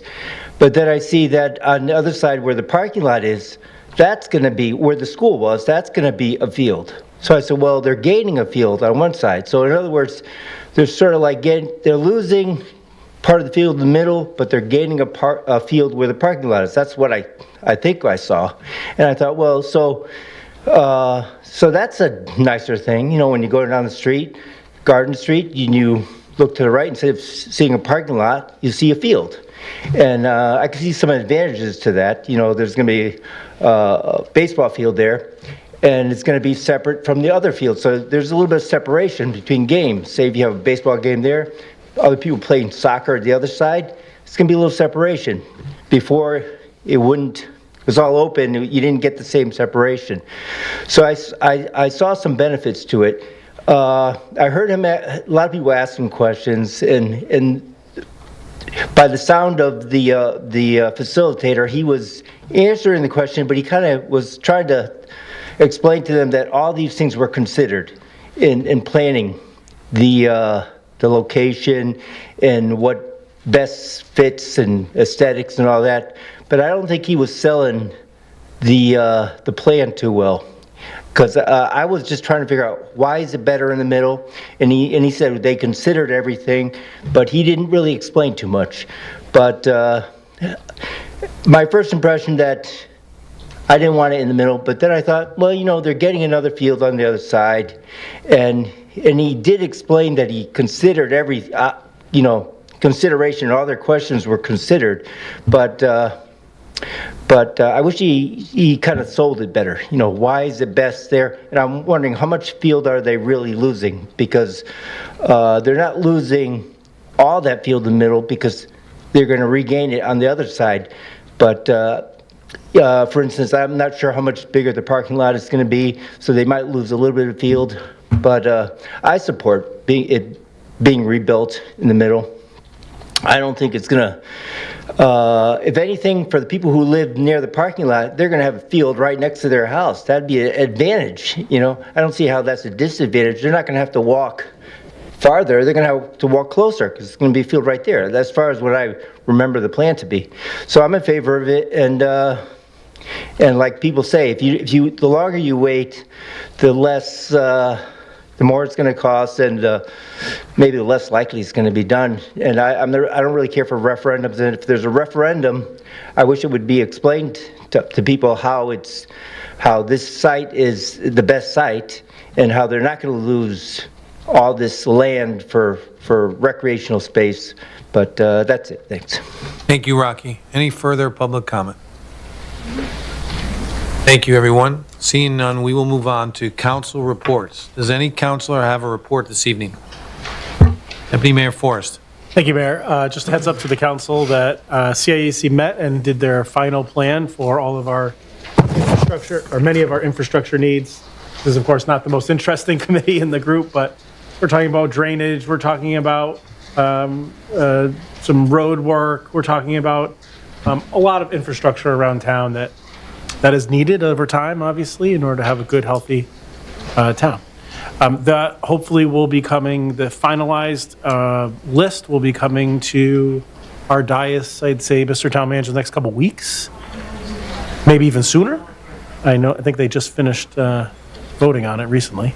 That list generally comes as part of the budget process. Okay. They just do their work ahead of it so we can present it to you. So. I don't know if, in consideration, because we have we want to call them ARPA funds, or old ARPA funds, or new ARPA funds, however you want to do that, but it's a set of money that may be in consideration for this council to be used for infrastructure, that it may be wise to get it to the council. I'll leave it to your discretion whenever it's ready so that we can understand those particular. I'll leave it to what the council wants to see. Again, generally the CIAC recommendation comes as part of the budget process. If you want to see it sooner and it's ready, I'm happy to bring it to you sooner. I'll leave that to the mayor's decision, but I think it's done, so the council knows. And then also, just a note, we did see a pretty strong escalation of prices from the previous year. This is now my second year as the liaison to this particular committee. So for example, there was one of our projects was ensuring a good HVAC system for all of our computers and various items that run all of our telecommunications on all of our towers. That was $40,000 for those particular repairs, that shed repair, and now it's $80,000 1 year later. And I did ask quite a few times just to make sure, like, all right, are we really talking about doubling the price over 12 months? And the answer was yes, and many times. Now, that's not true for every particular project on the list, but that's just sort of understanding that as we wait, the escalation of prices does affect the next time you want to actually do it. So as you look at that, this list, just take that into consideration as we set our priorities for how we want to fund things and the resources we want to put toward infrastructure. That's all I have, Mayor. Thank you, Mr. Deputy Mayor. Further council reports. Councilor Zambrello. Excuse me. Thank you, Mayor. Debating whether to give the short version now and the longer version during comments, or if I just, if you'll indulge me for several minutes, I have a long update today. First, I'll give a quick historic district update because Councilor Carbone reminded me as we were coming in, there was a decision on the Cove improvements to the entrance. They allowed some of them to go through, but not the gates. So they didn't want to fully delay the project, so at least town will be able to get started on the island part of that project. Now, onto the schools. Thank you, by the way. Sorry. You're welcome, yes. Okay. So first, I'm just going to give a brief update about the timeline and some kind of overview for this, and then I'll go into, I want to address some of the specific things we've heard. A couple of them are from emails that I don't think were mentioned tonight, but still I think are helpful to talk about. And then I'll go through some of the relevant questions from tonight, and I definitely won't get to everyone's question because there were many, many questions and comments tonight. Really appreciate everybody's comments. There's been some really good feedback. And you know that even if you don't agree with me on certain parts of this project, I am just happy you're here. And I'm happy you're asking questions and that you're continuing to be engaged in this process. So thank you for that. So as you've heard, at the last building committee meeting, they voted to recommend that the swing school be built at Stillman next to the current Hanmer and behind the Stillman Board of Ed building. And I want to say thank you to our committee members and the consultants. They have continued to do a great deal of legwork to develop this plan. They put a great deal of time into weighing the 3 options for swing school sites, and they've made their recommendation based on a great deal of professional expertise and gathering feedback from the community and different stakeholders. I'm very, very grateful for their work, and I'm going to support them in their recommendation, and I would do the same regardless of which site they had chosen. I'm asking the council and this community and our other stakeholders to continue to share your feedback and ultimately to realize that we all have the same goal, to provide the best possible education for our town's children. And even if not all of our individual preferences are reflected in this plan, we are all on the same team and we have a responsibility to future generations that I hope we can come together around. Now that the committee has voted for a swing site, they can begin to refine this plan to have something more complete to present before the referendum. What you've seen so far is not the final design nor the final cost. So far, committee leadership and the consultants have met with town staff and are working with them to adjust the Stillman plan based on their feedback. They will continue to meet with stakeholders, including members of the community, to gather that feedback and address as many concerns as possible. The next building committee meeting is currently scheduled for March 10th. And we're working on getting a better location. We definitely heard some feedback from that after the last meeting. If you were there, you know that the room was packed and out the door, so that room will not do anymore. Hopefully, try for here. We're trying for this room, which would be great for many reasons, including audio and space. So fingers crossed. Since that's likely to be after our next meeting, I'll give another update if that changes. So I'd also like to say I appreciate Carrie's comments that were echoed by a few people about the need for more direct communication. I think now that we're starting to see some decisions made on recommendations, that gets a little bit easier. It can be a little dicey to put too much out when decisions haven't been made. So I think now that things are starting to move in a direction, that's something that can definitely be done. So I will certainly discuss that with everybody involved and see how we can improve that. So. Now I'm going to get into some of the specific comments, and just want to say everybody is welcome to share your comments, concerns. We continue to be committed to an open and transparent process, so if you have questions, if you have concerns, if you hear something and you're not sure if it's quite right, please, I am here, our board liaison John is here, John Weiner, and all of our members, really, who have been very involved in this. Our town manager and town staff are here. The building committee is here. We are all here to answer your questions and give whatever information we need. I only ask for a bit of patience because a lot of us do have full-time jobs that we are getting a lot of questions, and I want to get to all of them, but I might need more than one day. So please bear with me on that. So with all that very long intro, here's a few things. So why do we need a swing school when it'll cost us more money because of lower state reimbursement for new construction? This is one that came in some emails, and this is a good question. The upfront cost is one piece of this picture. We have to ask ourselves what the value is of the money we spend on this project.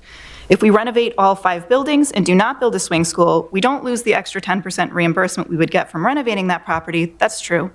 We also subject every student in every elementary school to having to learn in a construction zone because we would have nowhere to move them. We also dramatically prolong this project and end up paying more because construction has to be completed around the children in the building. It's not good for the kids, and it's not good for keeping this project on time and in budget. So a new school might cost more upfront, but it saves us time and money in the long run, and it reduces the strain on our students, and that has more value to me. Number 2, the students currently in the school on the swing school site should get to go to the new school first while the old school is used as swing space, or vice versa. You might have heard some discussions of this at previous meetings. It wasn't brought up tonight, but there are fair points on both sides, and this is something that the committee is weighing, so I invite you to continue to give your opinions. I don't have one personally yet. I can see both sides, so invite all of you to continue to weigh in if you have an opinion on that. Number 3, this is on Standish Park.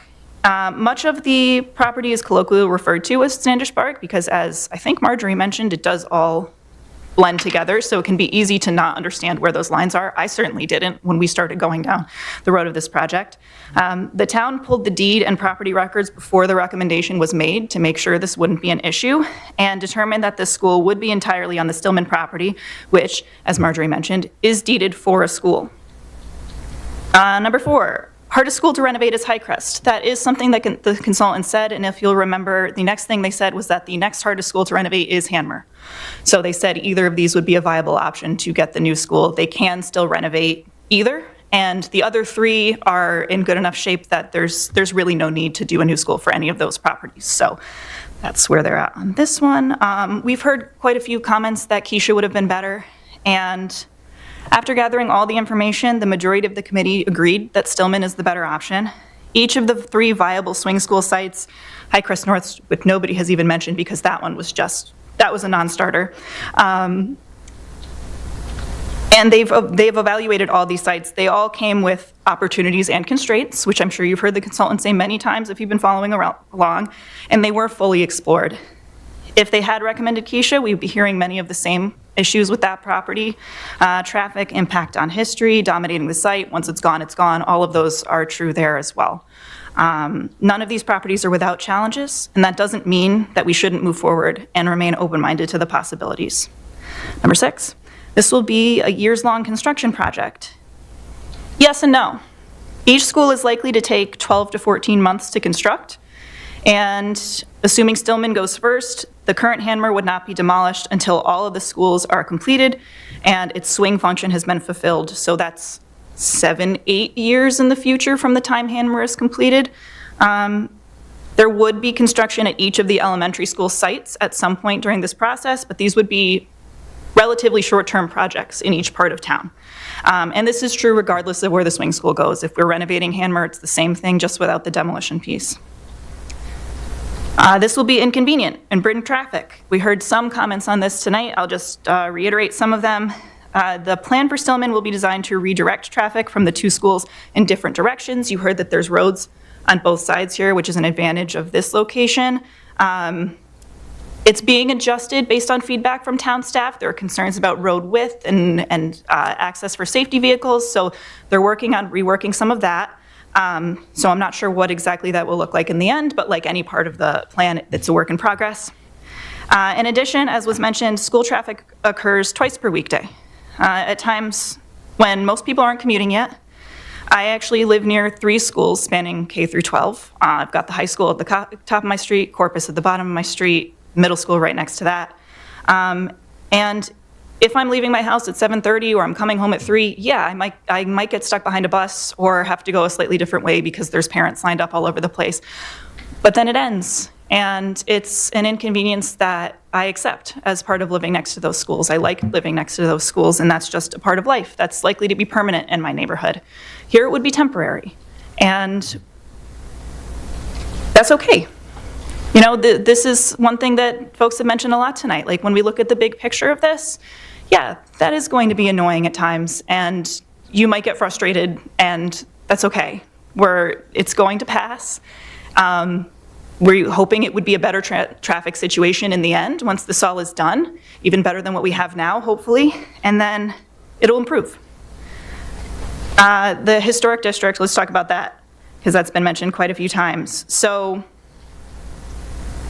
where to begin on this one? So, demolition is allowed under state statute and historic district guidelines. It's obviously not preferable. And they are in a difficult spot. They want to be consistent with the way they apply their guidelines to all the properties in their district. Scrolling, sorry, I have a lot on this point. I want to make sure I'm in the right place. And they are charged with protecting the look of our historic district, and they often have to be tough on property owners. It's also true that every property is unique, and something which may be easily approved for one property may be denied for another. People, and I'm speaking as the liaison, and also I was on this committee for a little while too. People regularly come in thinking that because they have the same window that someone in the district or even on their street used, that it'll be no problem. But their house might be from a different era, different light patterns, different materials. So while they have to remain as consistent as possible, we do have to keep in mind too that every property is unique and has a unique history and different needs. We're also talking about a school, not a house or a business. This is a school where what goes on in the interior, the town is mandated to provide. And it's bound to be reflected in the exterior. Even if we were to renovate Hanmer, the amount of work that would need to be done would likely call for a partial demolition of that building what's the word I'm looking for? I'm blanking out. For security concerns, for remediation, and also for reconfiguring it for the educational layout. As you heard me say before, they said this property is a difficult one to renovate as well. They've used the term poured in like paint. It's really stuffed in there. There's not a lot of wiggle room to work with, so they will, no matter what happens, have to take part of that building down to make it function as a modern school. So regardless of what ends up happening, it's going to have to take into account the history of the property and the building, and also the way that the town's needs change over the decades since Hanmer was first built. We have different needs now, and that's something we deal with in a historic district. We have to adjust to change and figure out how to do that. So I hope that we can do that. And I've gotten some feedback from them, which I really appreciate, that it would be helpful to have more of a timeline. No, I can't give you concrete dates, but I am working on getting some steps together so that hopefully we can at least present that. Everybody knows what part of the process happens in what order, which I know would be helpful for them as well. And we'll continue to work with the committee, the consultants, and the commission to work out any issues that we possibly can. Let's see. Did I cover everything? Probably not, but this is all I had written. So I'll just finish by saying we have the rare opportunity here to build a school on a property with a handwritten historical deed saying it was intended for a school. And when it's done, we'll have a beautiful elementary school surrounded by park and sports fields on both sides, which takes up a smaller footprint than the current school, no longer abuts homes, and most importantly, will keep our students safe and allow them to learn in an excellent educational environment. We can pay homage to the past, present, and future with this property and this project. And like I said 10 hours ago when I started talking, we're not all going to get everything we want, but we are going to get the most important thing: 5 new, safe, modern schools for our kids to learn in for decades to come. If you're on board already, thank you for prioritizing the future of our kids in this town. If you're not on board yet or you still have reservations, let's keep talking and figuring out how to address what we can and how to come together for our kids. Thank you. Thank you, Councilor Zambrello, and thank you for the countless hours you've spent being liaison and doing the research on this committee. And you win the record for the longest council report, but well done, and appreciate all the detail that you provided for all of us. Further council reports? Anyone? I have a few quickly. One, the murals committee met, and we've decided on 2 murals for 2025.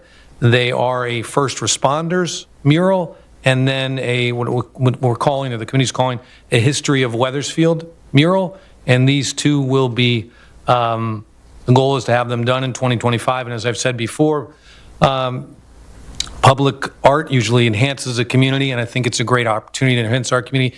And many of the communities surrounding us have put murals up, and they're absolutely beautiful, and we expect the same here. The next report I'll give is on the Veterans Committee, and I will just say that we have some funds left over from Dan Camilleri's donations of his when he passed, and we're setting up a scholarship fund, and we have a group of us working on that, which will be a nice way to honor him, and it will be called a citizen scholarship. And lastly, I attended the Memorial Day committee meeting, parade committee, sorry. The parade will be Saturday, May 24th, and the theme of this year's parade is to honor the 250th anniversary of the United States Army, the United States Navy, and the Marine Corps. So we will honor those three branches as the theme of the Memorial Day Parade. That's it for council reports. Does anyone have any council comments? Can actually, with the mural, sorry, Mayor. Yeah. Committee, there was a question as to, we kind of decided on where you wanted to put them. Do you want to? Yeah, so let me say thank you to you, Councilor Carbone, and thank you to you, Councilor Clancy, for spending a lot of time on this. And if you want to continue where I missed, you can. Oh, you're better at speaking than I am. Well, I don't know about that, but so we have, the committee has decided to put the first responders mural on the Pitkin Community Center and the history of Weathersfield on the side of this building where the Rose Garden is. In the front. Yeah, I'm pointing the wrong way, but I think I said the right thing. Maybe I should have done it. It's over there. I said the right thing, I pointed the wrong way.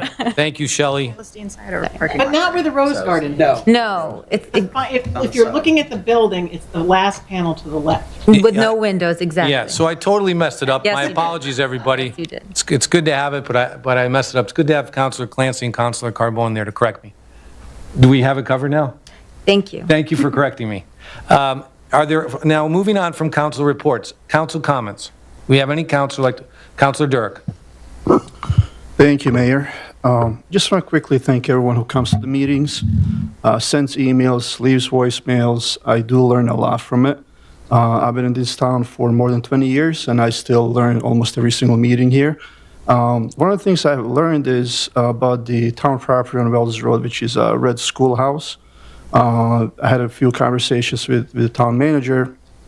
And that being said, I want to take a moment to thank the town manager and his team for all the work they do. Not only do they have to cover everything that's happening every day, but they do go back and try to solve issues that date back to 1975, which is much, much older than I am. And I'm not going to go into details, but I do want to say that that property has been taken care of, and I'm going to leave that to town manager to address in more detail at the time that he finds appropriate. But I do just want to take a moment and say thank you for all you do as a town council member, as a citizen, as a business person. I can't find the peace with the speed that the government moves at, but I do see all the effort that you guys put in, and I'm really thankful for that. And not that I agree with everything that happens, but I think we need to give credit when it's due, and thank you. Thank you, Councilor Dirk. Further council comments? Councilor Carbone. Thank you. We had an incredible snow event over the weekend. We were all snowed in, icy, and I think, giving thanks, I think Sally and everyone did a great job, our police department, our physical services, and clearing out the ice. It was, if any of you tried to clear your own ice, you would have known how difficult that was. So thank you for that. I really appreciate that. Secondly, there's been some questions when it comes to the swing school. A lot of people asking why it can't go to referendum, and they were told it just can't. So I was just questioning if, Fred, if you can give some clarity as to, why it couldn't go to a decision for the town to decide on where the swing school goes. The state clearly defines the process with respect to any kind of school bond referendum, and that process is one referendum. As we've experienced recently with the fields, any action taken by this body can be petitioned for a vote, and that, not to say that can't happen, but in terms of the process itself, it is not part of the process, and therefore we would not do it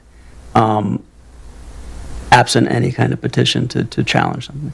Okay, thank you. I appreciate that, because we were getting some questions, and some people are asking why it couldn't go to referendum, so now we know. I just wanted to, I really wasn't going to say anything. I'm kind of on the fence still, even if I want to. I'm so glad that you now have the trophy for the longest council comment. That makes me feel much better. I do try to make light of things, but these are very serious very serious things that we deal with in town as a council, and I completely appreciate everyone who offers their time to do these committees, because I know how thankless it is, and you're not going to make anybody or everyone happy, and sometimes it does feel like you're not making anybody happy. But we all try to do what's in the best interest of the town, and I don't think there's one person on this council, I don't think there's one person that attends any of these meetings that thinks that not moving forward with schools is in the best interest of this town. We all need to do that. Our schools need to be renovated, they need to be updated. I really do appreciate TSKP. I have been going to those meetings. The only reason I wouldn't have been able to go is if something was going on, obviously. Sometimes it's amazing to me sometimes when you're sitting in the meeting and how life is all about perception, right? You hear something and then somebody else hears the same thing and they interpret it a different way. So it just goes to show how very different, and that's why we have, 9 members up here, because we all have different perspectives. TSKP did a great job of presenting options to our committee. And what I heard many times throughout all the meetings that I had attended was that they really, truly were interested in using Keisha.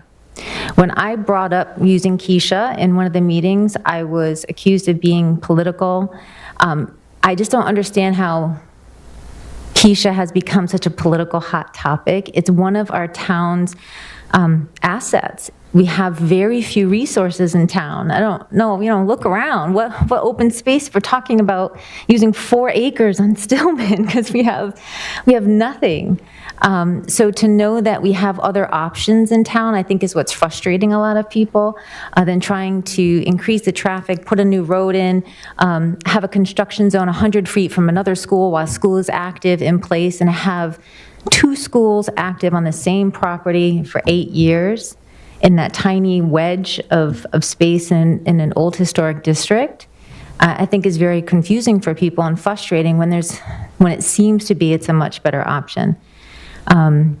So again, I know we all have to move forward with this, and it's very frustrating for me as a council member who was with the last council trying to get schools done. And we cautioned everybody and being very cautious on what you choose. Sitting through those meetings, it was very obvious that this TSKP was discouraged from discussing Keisha because of the fear that it wouldn't be passed, that it would be an issue and people would come out at great arm's length like they did during the election. And that's a very understandable fear. I understand that. So I really hope what we can do, it's in the best interest of the town. And I will say this, I really appreciated your comments, Councilor Zimbrello, because I appreciate the talking points that you brought up. I do hope that it really is the best interest of the town. And I know I feel like I'm just babbling. It's just my frustration coming out, and I apologize for that. You mentioned North Highcrest was a non-starter. I missed that last meeting due to illness, and I didn't, that was one of the 3 options that was presented, so I never felt that was a non-starter.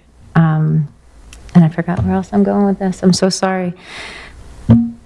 I really hope that the people, when we go to referendum, that we as a council, when this goes to referendum, that we really do take into consideration, actually, I was going to ask everybody to please reconsider, but that's not going to happen. So I hope we do take into consideration everyone in this town, not just a small group of people who would benefit from the town being, from the swing school being not at Keisha. Thank you. Thank you, Councilor Carbone. Any further council comments? Councilor Zambrello. Thank you, Mayor. I just wanted to, because Councilor Carbone brought up Highcrest North, and I realize not everybody here might have been here for the rest of that process to know what I'm talking about. This was one of the 3 locations that was considered. It's across from the Keisha location, and basically if you looked at the rendering, it's crammed in there on this little corner of the Highcrest property, abutted by wetlands. Even if you shift it over into that part of the Keisha property, it's still the same orientation. The parking all comes out in the same place on the same road. There's no way to do that in a different way because of the wetlands. So And the orientation of the school was not ideal either, based on how the light would come over. There were a number of issues with that. Could it have been done? Yes, but it would have presented the most challenges. So that was the one that was pretty quickly, the committee said, no, it can't, it's got to be between the other two. That one just has too many issues. So just to give some more context on that. Thank you. Thank you, Councilor Zambrell. Any further council comments? Councilor Bailey. All right, to start, everybody's in agreement, all the schools need to be done. Let's just make it simple, but you say crammed in, just like Standish, right? It's gonna be crammed in there. We bought a farm that has been vacant for 8 years. Again, agreeing with everything, with the exception of the location of the swing space. You're gonna pave over Paradise, and you'll never get it back. I mean, I've been in town my whole life, all 37 years. 29. And down in Old Weathersfield for 20 of that, 20 plus years of that. It's not funny. Everyone's coming up here with the years in town. Yeah, I know. I just been here, Everybody's done it. I just, if you lose it, this thing doesn't pass because you're going to put a swing school in the middle of an old historic park, that's what's going to hurt the kids. We're all in agreement that the schools need work, and they can all be just as beautiful and perfect and whatever, but don't lose it because you're going to put it on Standish. That's all I'm saying. Thank you, Councilor Bailey. Any further council comments tonight? Let me quickly add one unrelated, and that is we had the 8th annual Mayor's Ball on Friday night. Thank you. A lot of the folks up here went. Appreciate that.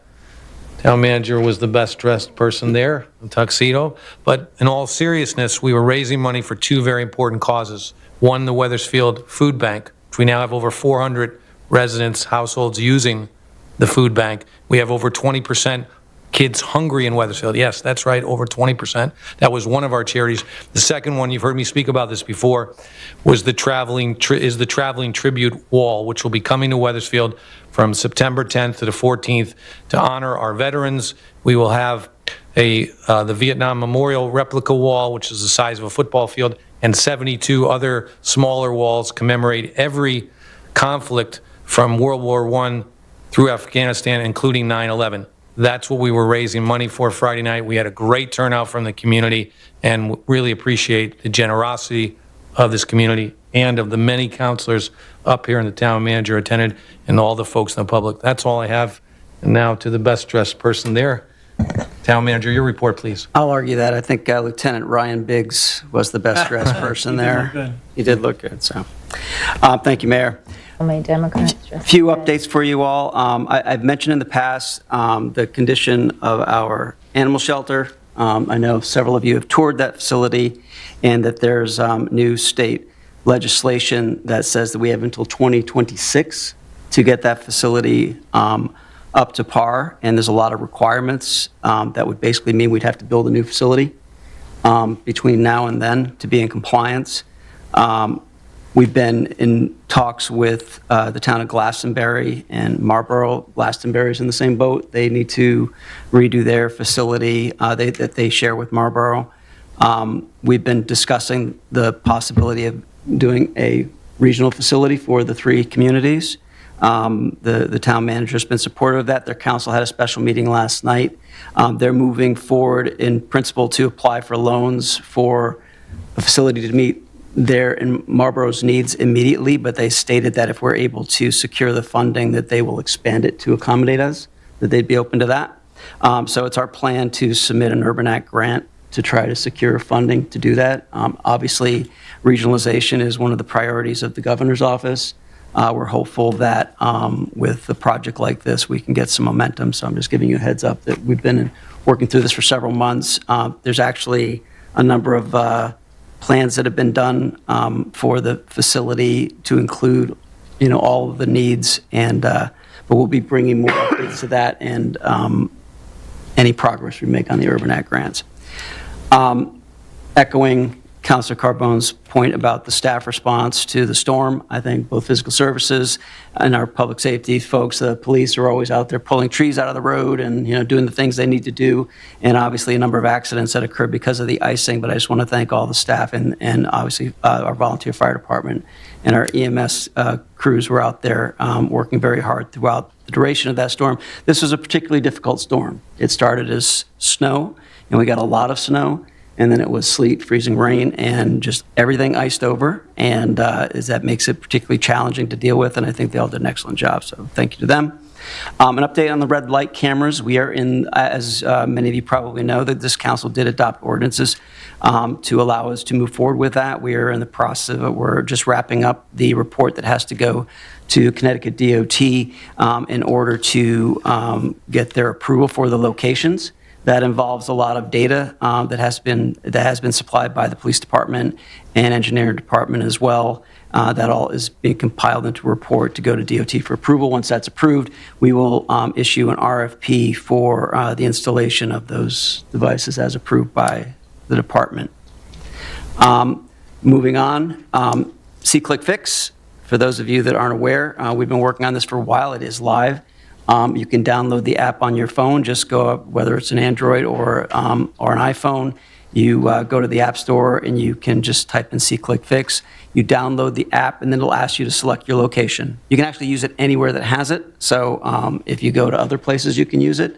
But you select Weathersfield and you'll see our town seal pop up, and you'll be able to take your phone. If you see anything, potholes, blight, roads not plowed, any issue that you have that you want to report, you simply snap a picture of it, it'll geolocate it, and you select what the issue is, and it'll go directly to the department that responds to those issues, and you'll get a response. Okay, so it's basically we're piloting this right now, so the more people that do it and the more information we get from you all, the better, so we can work out any bugs, but we'll continue to improve that, and I think it'll be a great asset for us to stay up on top of a lot of these things. Little Red Schoolhouse, I know Councilor Dirk brought it up, and it's been brought up several times by Mr. Young and Joe Soya earlier tonight. This is something we've been working on for the last year and a half at least. We started out by, Mr. Young's correct, they did not have any lease, they did not have any insurance on the building, and the town covered everything. Talking about the Art League? The Art League, yes, which was not acceptable. So the first thing we did was the most critical thing, and that is they had to get insurance because we had to be covered. They also had to get a 501c3 because they let that lapse. And we can't do a lease with an entity that's not an entity. So they went through that process. They did get their 501c3 back, and they did get the insurance. They came back to the table, and we laid out conditions of a lease. We had the attorneys draw up the lease. We met with them on 3 different occasions with the lease and said, this is what we're going to propose to cover our cost at a minimum, and then we'll raise it over time to make it easier for them. For those that have stated a couple times, numerous times in previous meetings, but in tonight a few times, that's not good business. We are not a business. Let's be very clear about that. We're a municipality. We're here to provide services to the community. We're not a for-profit venture. We never will be. Anybody that's ever tried to compare a municipality to a business, it's just not right. You can do it all you want, but it's not the way municipalities work. We're here to provide a service. That said, the service that was being provided to the Art League was way in excess, and it's not fair to the taxpayers, which is what we're trying to rectify here. We're not trying to make a profit on the building. We're trying to cover our expenses. We laid that out to the Art League, and they said, quite frankly, we can't pay that. We can't afford to do that. And I said, then you can no longer be in that building as the sole occupier of the space. I said, what we could do is make it open to anybody's use, and you, like anybody else, can rent it, and you'll just have to pay by use. You can't keep all your stuff in there. You can't have keys anymore. You have to sign up for it, just like people rent the pavilion or a room over at the community center. They agreed with that's the way that they would like to go. That being the case, and being the case that it's a facility we have not utilized in that fashion in the last 40-some years, I asked Parks and Rec to go through and come up with a price based upon the square footage and what we're providing in that facility that would be fair based upon what we rent our other spaces for. They've worked out some pricing, and we presented that to the Art League, and they said that's something they could deal with, and they're going to, so we're working out the terms, and then we're going to make the space available to anyone that wants to rent it, whether that's Boy Scouts, Girl Scouts, or anyone like that. If any other proposal comes forward, I know they talk about the Transition Academy. I don't believe that site would facilitate that. The site is too tight. There's only 10 parking spots on that entire space. If you put a mobile schoolhouse building behind that building, you don't have any more parking left. That site cannot accommodate it. It's a very small location, but maybe something else could happen with that. And or if the council down the road wants to do, something else with it, we're open to anything. But in the meantime, just so everyone knows, we have been addressing this. We haven't been rushing to evict anyone. They've been there since 1975. We're doing this prudently. We're doing it the way it should be done. And any suggestion otherwise is just incorrect. Moving on, we had a meeting actually with Councilor Carbone and the mayor and the deputy mayor, and it was a meeting about something else we'll cover in a minute, and that's the bond council. But one of the things that came out of that meeting, we stayed behind because Councilor Carbone made a suggestion that I think is a good one. Oh, and that is a very good one. That's not surprising. And that is that frequently after the second public comment, there are a lot of questions lingering in the air, and because we don't have a second council comment to respond to anything, because we don't respond during public comment, that a lot of things are left hanging out there, and then social media runs rampant, and that's just the world we live in today. So Councilor Carbone suggested that we add a second council comment after the second public comment, so that moving forward, assuming the rest of the council is in agreement with that, we will add that to the agendas moving forward to give the council, and if they want me to respond to anything through the mayor, I'll be happy to respond. Okay? Mr. Town Manager? Yes. Does that needs a formal change of procedure, or are you thinking about some other process by which that happens? We could certainly add it to a change of procedure as part of your bylaws, yes. But we can also, you can add anything to an agenda at any time. You have that ability, even during a meeting, you can add an item to the agenda.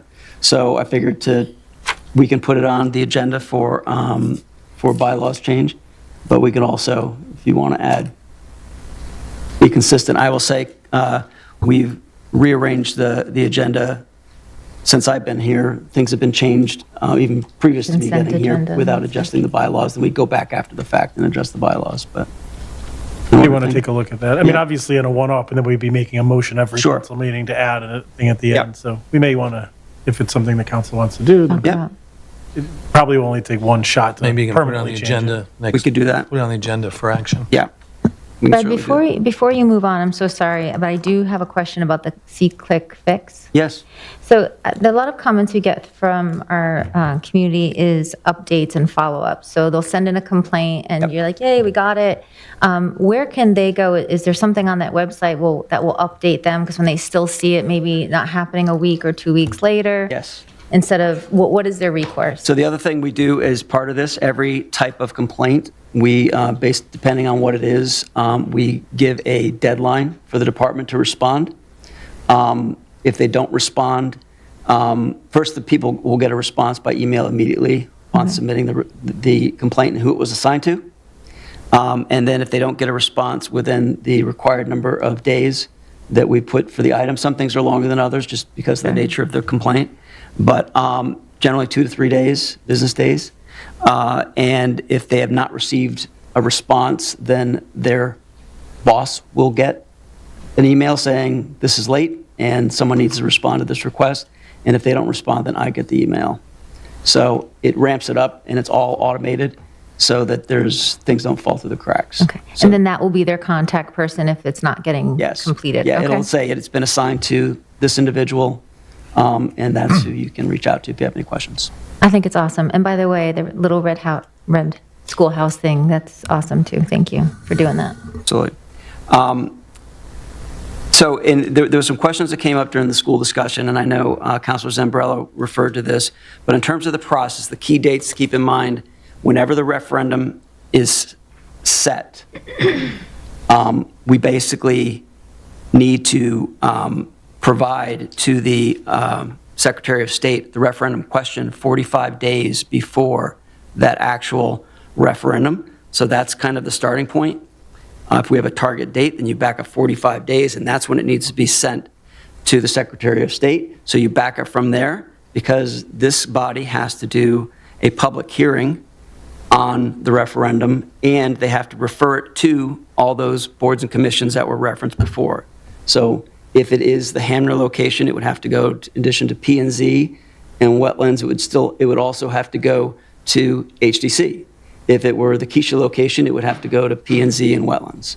And that's an automatic. You have to do that and get a recommendation back from them. They might agree with it, they might not, but that process has to take place before it comes back to you all for a vote. And that all has to take place at least 45 days before the referendum date. So it's a very tight window. And June 10th is the date? No. There's You been have no not set date. the date. That date. There've been, There was no date set. Yeah. That's You just used it as an example. That's a council. Okay. so, and then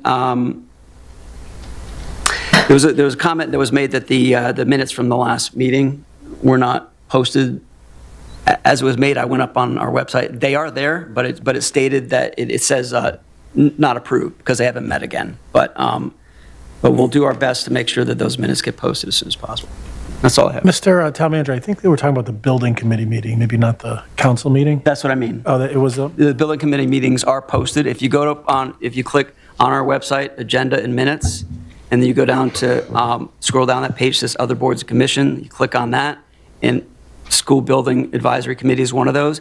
You click on that, you'll see the minutes from the last however many meetings, including the last one, but in parentheses, that one says not yet approved.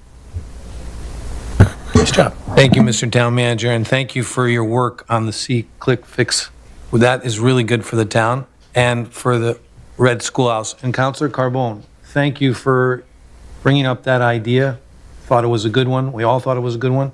And we're going to add it for council action, I think, next agenda. So we will have a council comments added so we can respond to some of the public's questions at the end. So thank you. Town Clerk, Sue? All I have is that the February 2025 EDIC memo and report are included in the agenda packet for your review. Thank you, Sue. Moving on to bids, item I1. Do I have a motion? Councilor Rhodes. Mayor? A motion to appoint Shipman and Goodwin as bond counsel for the town. Do I have a second? Second. Any discussion, Mr. Town Manager? Thank you, Mayor. So, as many of you know, bond counsel is something that we need in order to go out to referendum. They provide guidance for the referendum language, and they also ensure that all the legal authorizations are in effect and successful to move out and get the bond. Upon the authorization, they also represent the town's interest in preparing and reviewing all the documentation that's required to issue the public debt in the form of a general obligation bond. So this is all required by IRS, and so it's important that we have this service at our disposal very soon in this process. So with that, we did put out an RFP on November 22nd of 2024. We had 4 firms that submitted proposals. They were Pullman and Comley, they were Robinson and Cole, Shipman and Goodwin, and Updike, Kelly, and Spelsey. A selection committee consisting of the mayor, the deputy mayor, Councilor Carbone, myself, and the assistant town manager, as well as the finance director, Mike O'Neill, reviewed those proposals. Out of that meeting and review, we were asked to go back and speak to 2 of the firms regarding their pricing. Interestingly, each proposal, they do pricing, each firm does pricing a little bit differently on this stuff. Some of them had an escalating rate based upon the amount of money we were borrowing. Others had a flat rate, and others just had tiers, straight tiers based upon the amount. So we went back for some clarification from 2 of the firms, and based upon that, we got that information back out to the committee. And our recommendation before you tonight is to appoint Shipman and Goodwin as the bond attorney. Thank you, Mr. Town Manager. Questions? Councilor Clancy. My understanding is one of the main advantages is they're going to give us, or at least return our money if the That's what we were told. So, yeah, Shipman and Goodwin, a couple of things that I think were favorable is that they have a consistent price. It doesn't matter, and they made the comment. They said it doesn't matter if you're borrowing $50 million or $250 million. Essentially, the work is the same from their perspective, the work that they have to do. So they don't feel it's right to charge different rates based upon their escalation of the amount. The other thing they said is that if the bond does not pass, that they will not charge us. If the referendum does not pass, that they will not charge us for the services to that point. They're going to put that in the contract. Yes. Yeah, get it in writing. Thank you, Council. Thank you, Council Clancy. Any further council question? Deputy Mayor Forrest. I did notice that Shipman and Goodwin is on this list, and my law firm does have a couple of cases, not even sure if it's a conflict, quite frankly, but that have the same people involved. So I'm going to recuse myself from any debate or discussion or any voting on this particular matter. Understood. Thank you, Deputy Mayor Forrest. Further council comments or questions? Hearing none, I'll call the vote. All those in favor signify by saying aye. Aye. Anybody opposed? And abstentions? Yes. Are you? Recusal. I'm not even Recusal. abstaining. I'm not even. And Councilor Zambrello? Yeah. You're abstaining or recusing? I'll recuse. That sounds like the right thing to do. Sue, do you have the vote? What? Okay. So you Thank have you. a conflict Moving with on them as then well. to the consent agenda. Do I have a motion? Consent agenda. Do I have a motion? Deputy Mayor Forrest. Thank you, Mayor. I move approval of the consent agenda. Second. Thank you, Councilor Dirk. All in favor of the consent agenda, signify by aye. Aye. Anybody opposed? Passes. Moving on to item K1, Mr. Town Manager. Thank you, Mayor. Yes, this is the item I referred to earlier during the public hearing. This is for the easements for the traffic control devices located at the entrance to Millwoods Park at 154 and 156 Prospect Street. Do we have a motion? Deputy Mayor Forrest. Thank you, Mayor. I move to approve R25-001, a resolution regarding defined traffic easements at 154 and 156 Prospect Street, also known as Connecticut Route 287, and to authorize the town manager to execute the acceptance agreement with the State of Connecticut Department of Transportation regarding the defined traffic easement at 154 and 156 Prospect Street, also known as Connecticut Route 287. Do I have a second? Right, Councilor Clancy? Thank you. Any discussion on the motion?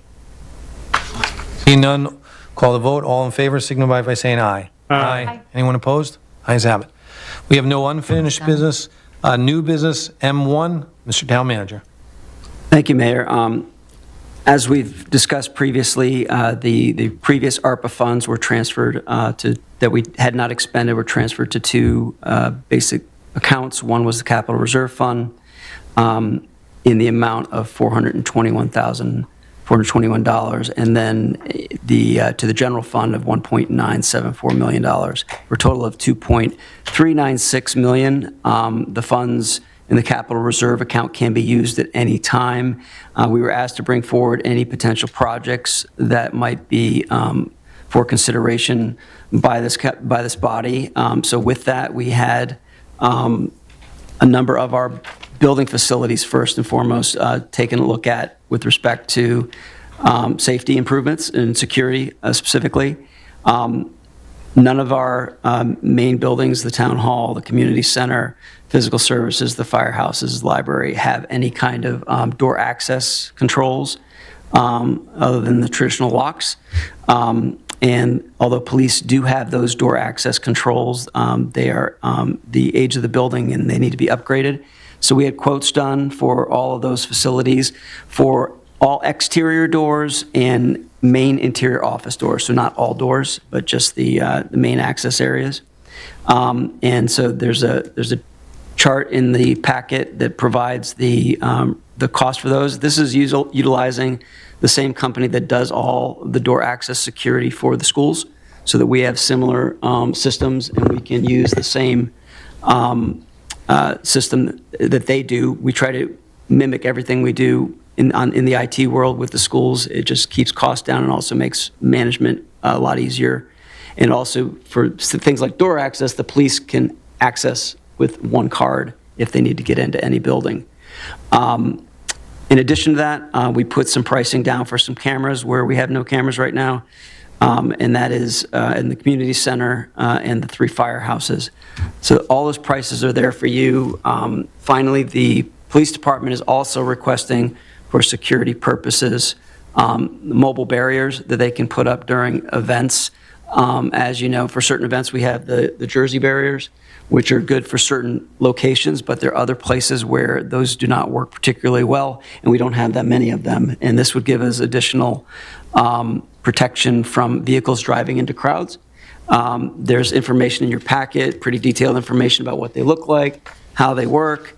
The total cost for this is $137,000, which includes the trailer that they would go into. And they're requesting $37,000 from town funds to help offset the cost of that. $100,000 would come from asset forfeiture. So these are the proposals that we have for you at this point. This is for discussion. Obviously, no actions required at this time. But if there's anything that you'd like to see more detail on, or if you'd like something else other than what's been provided, I know the security, particularly the community center, has been a recurring issue here at these meetings. And I can tell you at Town Hall, at our safety meeting, the safety of this building and the library has been a major concern of employees. And so that's why we're making these a priority for consideration.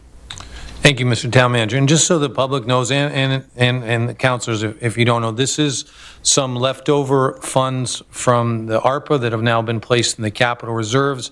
As the Town Manager mentioned, it's close to $2.4 million. We'd love to get some input. This is some preliminary recommendations. If we want to discuss it tonight, we're not, we can always take action, but we're not planning to take any action on these items. One of the key priorities there was security in our buildings.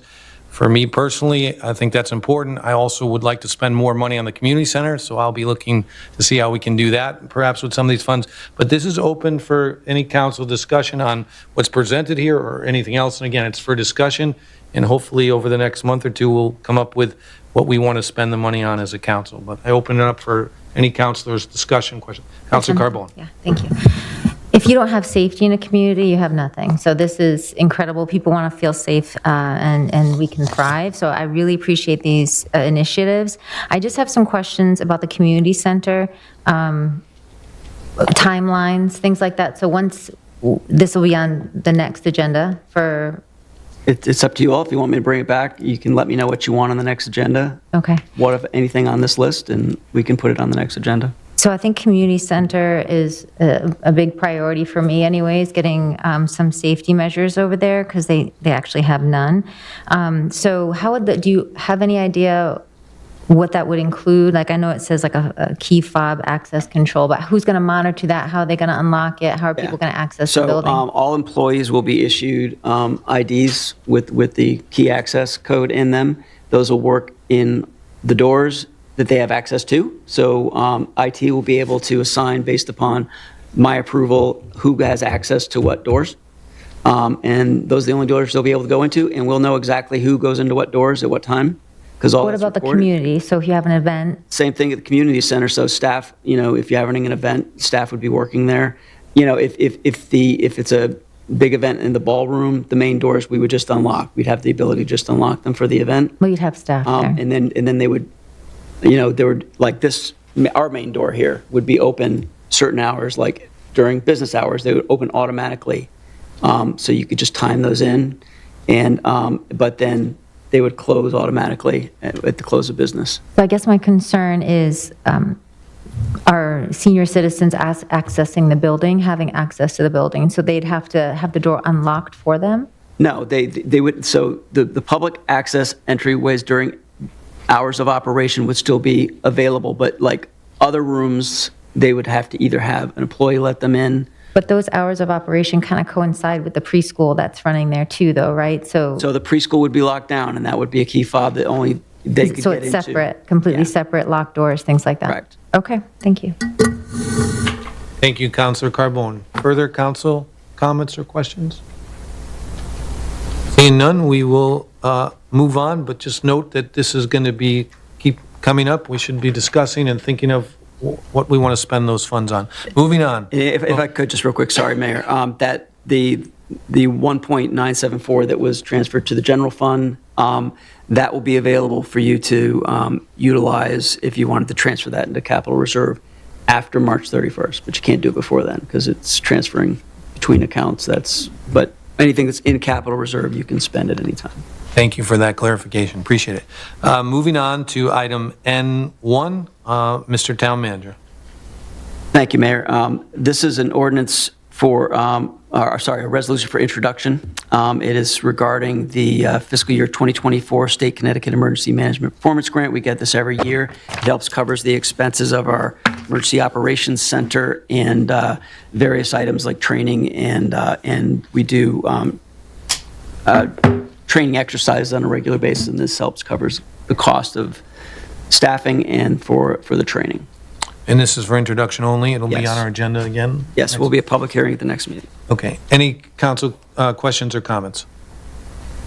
Seeing none, we're getting close to the latter part of our agenda. We are at the latter part. We have our second public comment. Carrie and Tom, I saw your hands first. Carrie, I saw your real quick. Tom, I saw yours. Please state your name again for the record, and you have 5 minutes. Carrie Hill. Oh, sorry. Carrie Hill, 117 Randy Lane.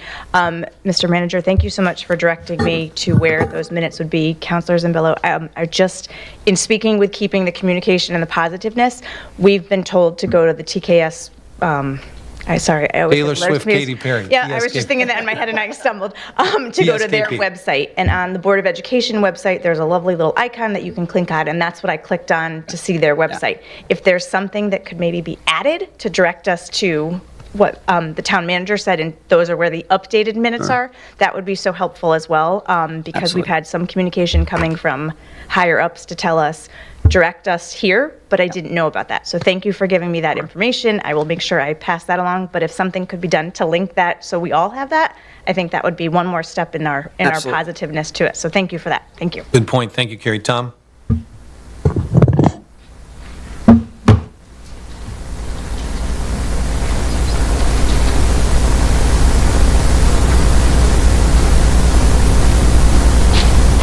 Tom Mazzarella, 600 Walker Hill Road, again. Couple things.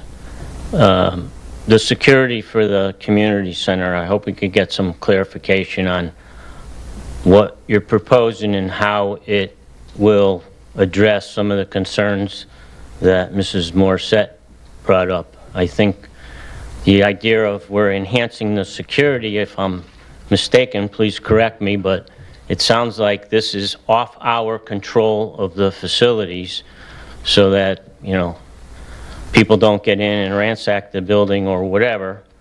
And it's keyed to employees, people that should have access. I don't believe it's going to do anything to enhance the safety of the occupants in the community center during the working day, during the day when the daycare's open, when there's senior events and so on. So I would like to see that clarified. It's a lot of money, and I understand it's something that needs to be done, but I don't want the general population to think, oh, now we have, a good, safe, secure place for our seniors and young kids and all the other activities that go on there. So that's one thing. The see it, click, whatever you call it. Click fix. See it, click, fix, TSPK, whatever. That's going to be great. Probably have to help me with, I'm not technology challenged with some of this stuff. For example, if I have a problem that's in multiple sites around town, from what I've been told, you're only allowed to take one picture, and then I guess you write a description of what the problem is. Select from a menu. And now I'm also curious as to how does the system know who to direct the complaint to? Going back to the schools, from what I heard, you correct me if I'm wrong, 45 days from your referendum date, and then is that when you send it to the state for approval? So going back to all these departments that have to approve?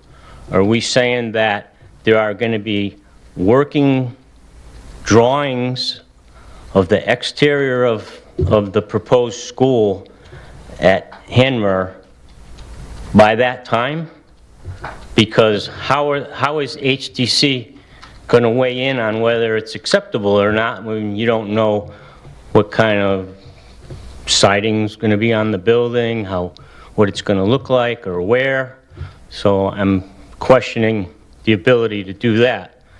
Last time around, we didn't have any drawings, we didn't even have artist renderings of what the buildings would look like. And yet we went out to the public and said, this is what you got to vote on. You know, I said, well, you can't really put a picture of a school on the brochure with the explanatory text when we don't even know what it's going to look like. So I hope you give that some thought. And I understand you can't have a referendum for every little, nuance that goes on here. But I think you should try to come up with a way to at least get the consensus among the 9 council members up here. Or are you going to wait until it's the 45-day mark and then have not enough councilors vote in favor of advancing the referendum? So I think it's a much bigger issue than it's being described. I talk to a lot of people. I hear a lot of people talking. They're very concerned about it. And there's not a lot of, solid facts out there explaining what's going to happen. So I hope you consider that. I'd hate to see the thing fail again. Like many people have said, then we're back to square one, years and years. And the only other comment I want to make in 32 seconds is to say that the proposal for the schools should include monies to fix the schools now with leaking roofs. Because they're going to leak for another 10 years until this project's done.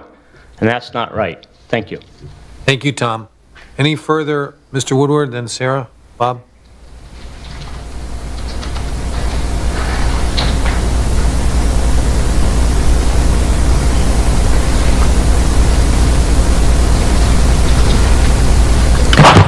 Bob Woodward, 456 Middletown Avenue. When I addressed the balancing the budget versus the cost of the schools up at the community center, I had another senior come over and thank me for my comments. And when I saw the write-up in the rare reminder on the Board of Ed budget being 5.5, there's a lot of seniors, probably other people too, but seniors, we got 2.5 on Social Security. I hope you will keep that in mind. I hope if the Board of Ed wants 5.5, somehow the town side can balance that. And there's a lot of fear out there as to what the revaluation really means.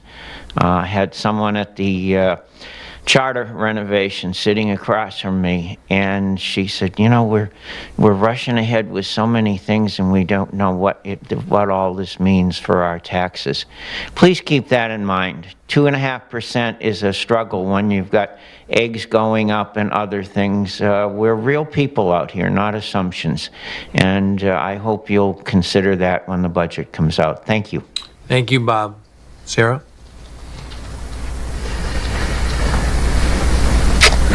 Hello, Sarah Gantley, 16 The Cartway. The last school referendum was a disaster, so forgive me if I don't believe the statement that everyone agrees the schools need to be done.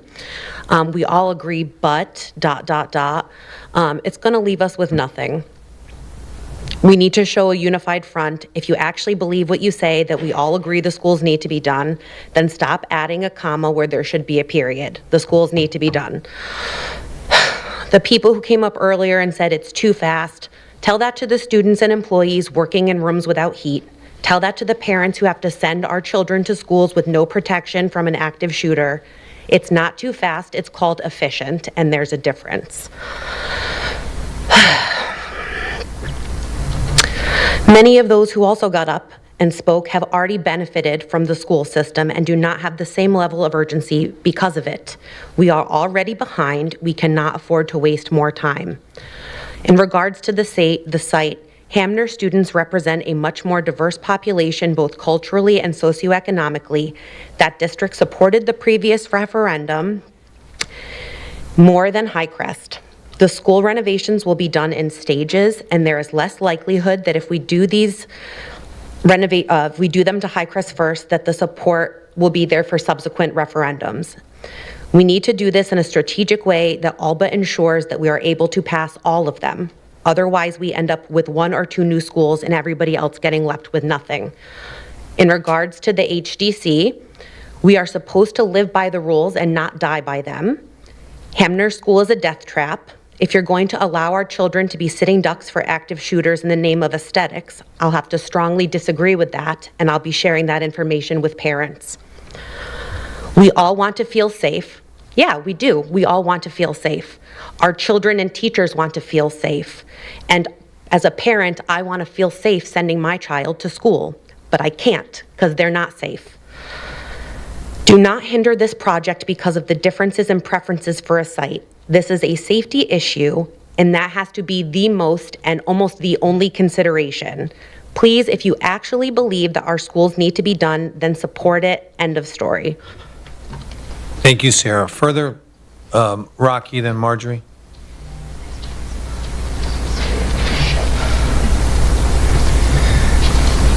Good evening, Rocky Crook. I'm glad you have the new sound system. I could watch it on YouTube and I could hear everything clearly. Now, I know for a long time it was horrible, but that was one improvement the town did. But I hear people talk about referendums, and I don't like referendums because the people of the town are looking out for their best interests, which is their pocketbook, paying less on taxes. They may not know what's best for the town, such as schools. And the last referendum for redoing all the schools, although that was a little pricey, but I'm here to talk about Hamner. I think Hamner is gonna, with the new school, that park is gonna look much better with a new school in there instead of that old rundown school that's a little bit of an eyesore. And at first I thought we'd be losing space, but then I was looking at, there was two-dimensional plan on YouTube that I was looking at the sketch of it, and I said, you know, I wish it was three-dimensional. I could see what it would really look like. And with IA, you could probably create a three-dimensional plan in seconds.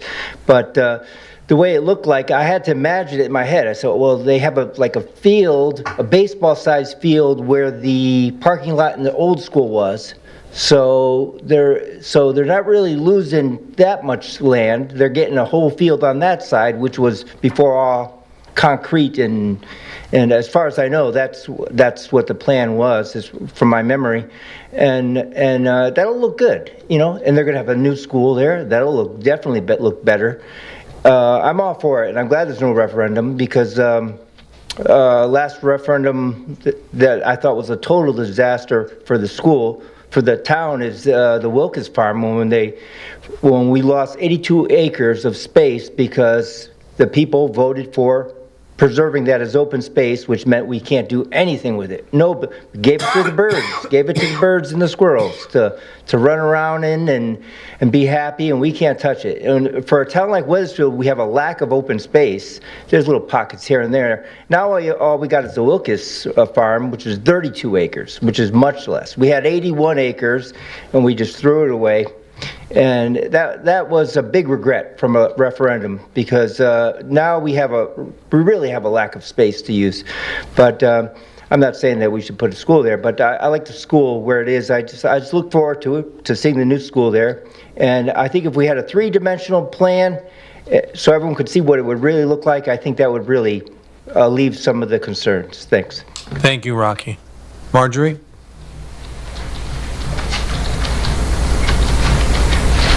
Hello, Marjorie Carson, 12 Avalon Place.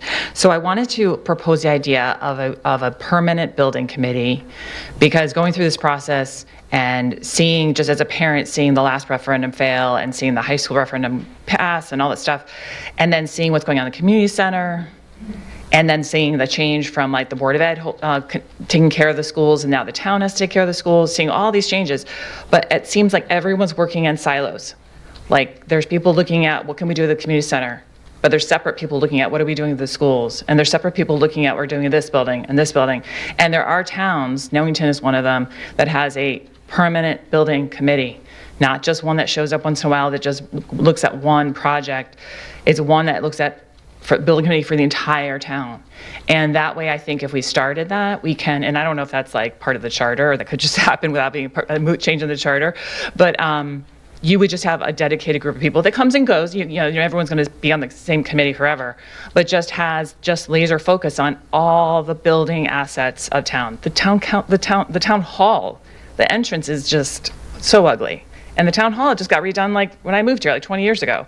So I would actually put some ARPA money there, even though it just seems a little bit like, do we really need to do that? Just the entrance to town hall is horrible.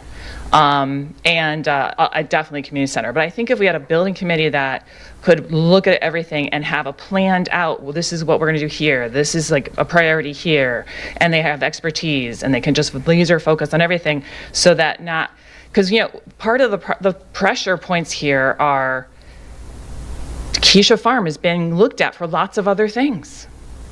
So what are we going to do? Keisha Farm was not even considered the last referendum, and we owned it. It wasn't even considered. And now there's all this push to consider it, which I think we should consider it. It has been considered, but it's also being considered for all these things. So there's like the building committee's doing this, Keisha Farm, you know, there's a consultant maybe coming. So it's just a lot of like things happening in different places. And I think we just need a concerted like committee to look at all of it and to just know from here on out, this is going to be our 10-year plan. And this is how we're going to get maybe a grant. And this is, you know what I mean? So that's one of my recommendations. I would also point out about the Historic Commission, the last referendum, the Historic Commission approved it. They approved building a new building on the site of Stillman Field, and they approved the demolition of the school. And I mean, a lot of people wanted renderings, but there was a pushback by Colliers, who was our consultant at the time, and the superintendent, that if you give renderings before you hire an architect, it's just too, you know, people get the wrong idea of what they're going to get, and they may not get what they voted for. And so there's always this tendency to say, we got to wait till after the vote to show you what the school will look like. But one of the things that I liked about TSKP's presentation is they literally showed you the footprints of at least what it could look like space-wise. And it's not definite, like this is the parking lot, or, you know, it could all be changed and amended and that kind of stuff. But at least I remember being here and they showed their presentation about the different swing site possibilities. And when the pictures came up and you can kind of see this like what it could possibly look like, you could hear everyone go, oh, you know, there's like a gasp in the audience, like, oh, that's what it could look like, you know, and excitement. And I get there's like, people don't want to change Stillman Field, and I understand that. I'm happy to hear their comments, but I just also think that the idea that the Historic Commission didn't already go through this, that's not true. The Historic Commission has already gone through this. They've already agreed to it. Now we're in round 2. And I know that TSKP met with Historic Commission just to get an understanding, just to let them know who they are. And so I don't know when it comes to like architectural plans, if there's like phases of the Historic Commission where it's like, we approve the demolition, we approve all building, and then later they have to approve architectural plans. I mean, that might be part of it that we're just not cognizant of because we haven't done this yet. But maybe that needs to be clarified. Like, what's going to be, is it going to be brick? Is it going to be, you know, that's not something I don't think they figure out yet, because they didn't do it last time and they passed it. So that's another thing that probably just needs to be clarified. And bond question. It was horrible last time. It was just like, it scared people to death. We probably shouldn't have had just one referendum. We should have probably broke it into 2. But anyway, the bond question wasn't very clear, and it scared people because the amount, and it wasn't clear about like how the state would reimburse. If you look at other towns, and there's a state Secretary of State website, there's one of their web pages is bond questions from all over Connecticut, all the different towns and what the questions are. It's so informative because it shows you how so many towns, for their bond question, break it down and say, I know, I gotta go. We're voting to borrow this, but we're really only gonna pay for that. So it was clearer. So I suggest really looking at that because it's a huge part Thank of you, how Marjorie. people vote. Thank you. Any further public comment? Mr. Young, then Christine.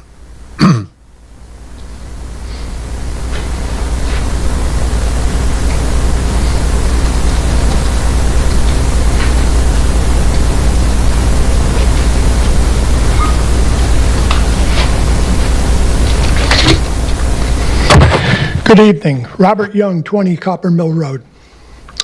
Well, for 3 years, I've been talking about the Little Red Schoolhouse, and now tonight the town manager talks about it.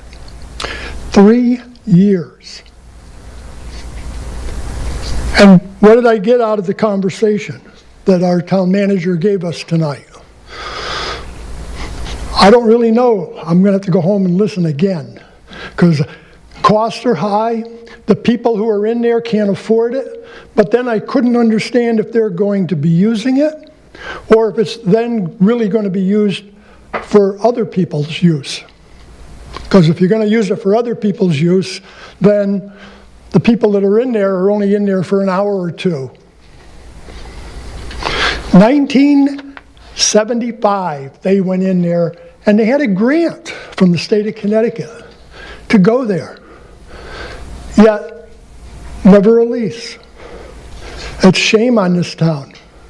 In 1995, what, 3, 4, 5 meetings ago, I read what Kathy Bagley wrote regarding the Little Red Schoolhouse. And in the end of what she said, that anybody that, in a sense, she was saying, those who use our property have to pay rent or a fee. But then in her letter, she just dropped it. No more was said about a lease. Nothing was said about anything. In a sense, tonight, that's what I got as well. Yeah, you're going to have to. You could possibly use it for other people, which is good. But are you going to let the Weathersfield Art League also in there at the same hourly rates that you charge everybody else? The manager said, we're not a business. But guess what? We live in a business world.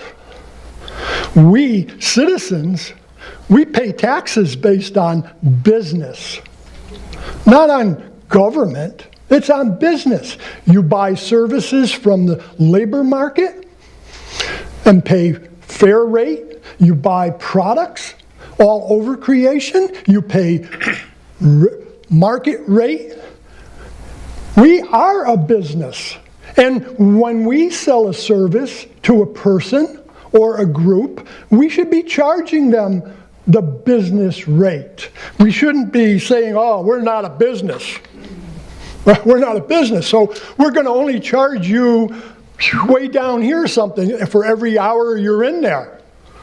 But what are you going to say, folks, when I got this list from 2018? The manager just sent me a list for 2021, 2, 3, whatever it is. I haven't printed it out yet, and I have some issues with it. But back in 2018, people were using a room and paying $934 for using the gym over at the senior center. And this is just for an event. $770 somebody was paying for a fundraiser dinner at the senior center. $200 for some banquet. And it goes right on down the line. So what are we really going to end up charging somebody? And the manager didn't mention an hourly rate of what somebody would say. How will we find out? Do I have to now send another FOI to you tomorrow morning and ask you for what the new rate schedules are going to be for the Little Red Schoolhouse?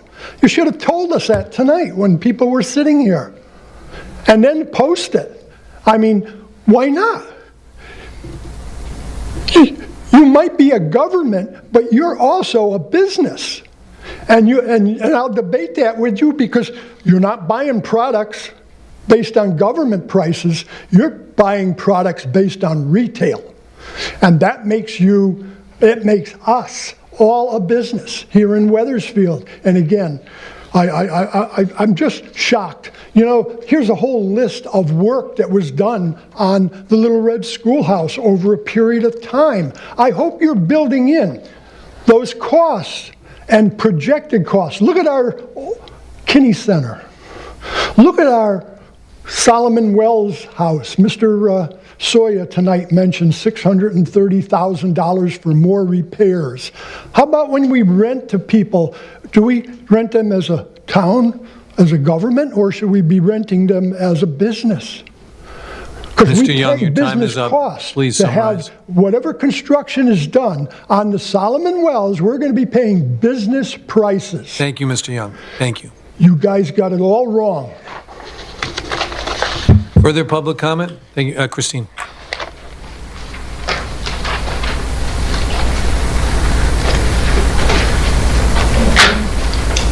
Give your folder back.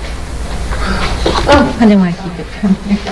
Oh, that's fine. It's empty. I have tons of them. Christine Kelly, LaSella, 37 Belmont Street.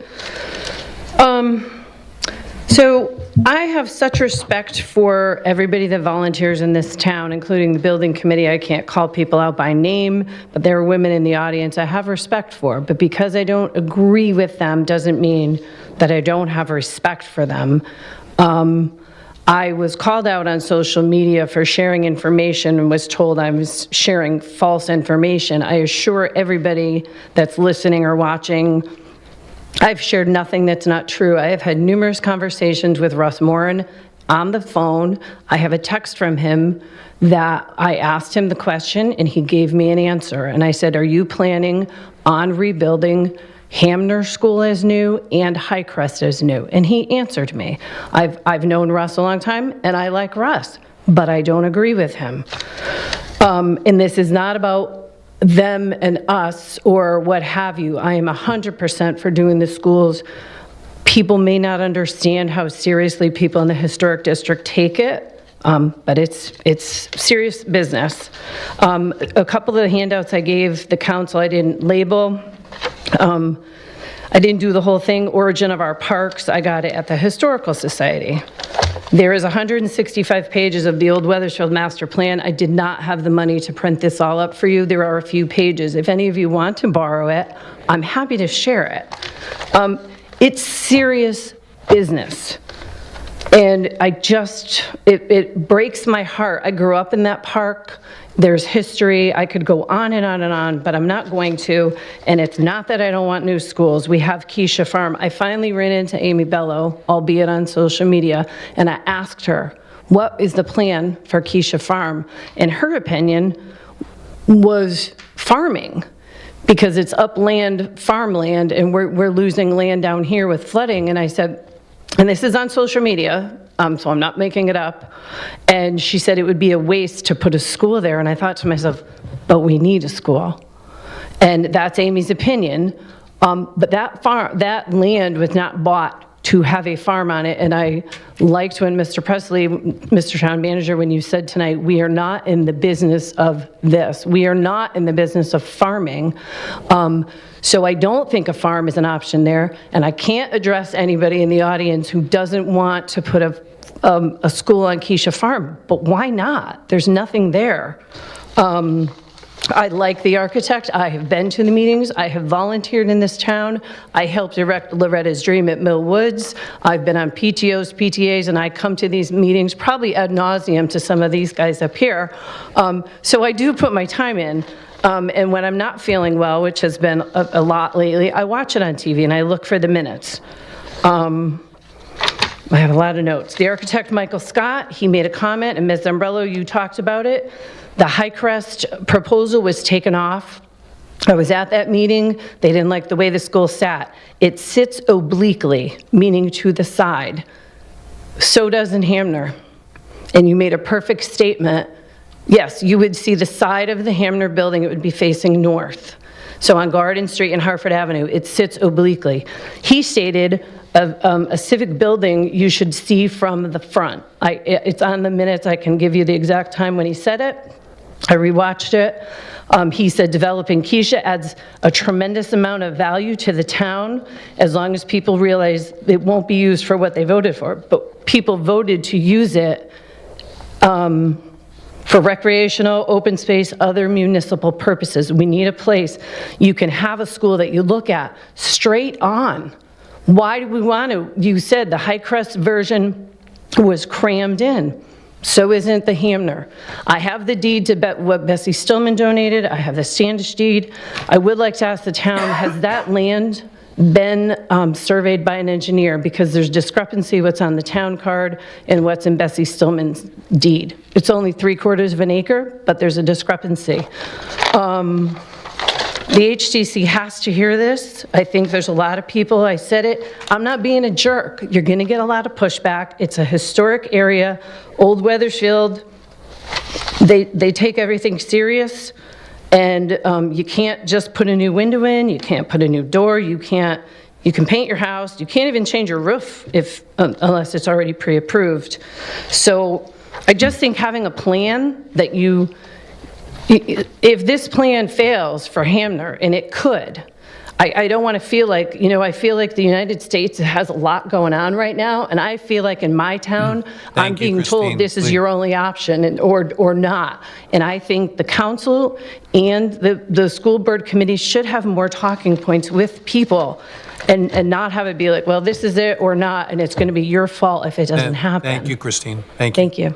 Any further public, Robin? Sally, I got you.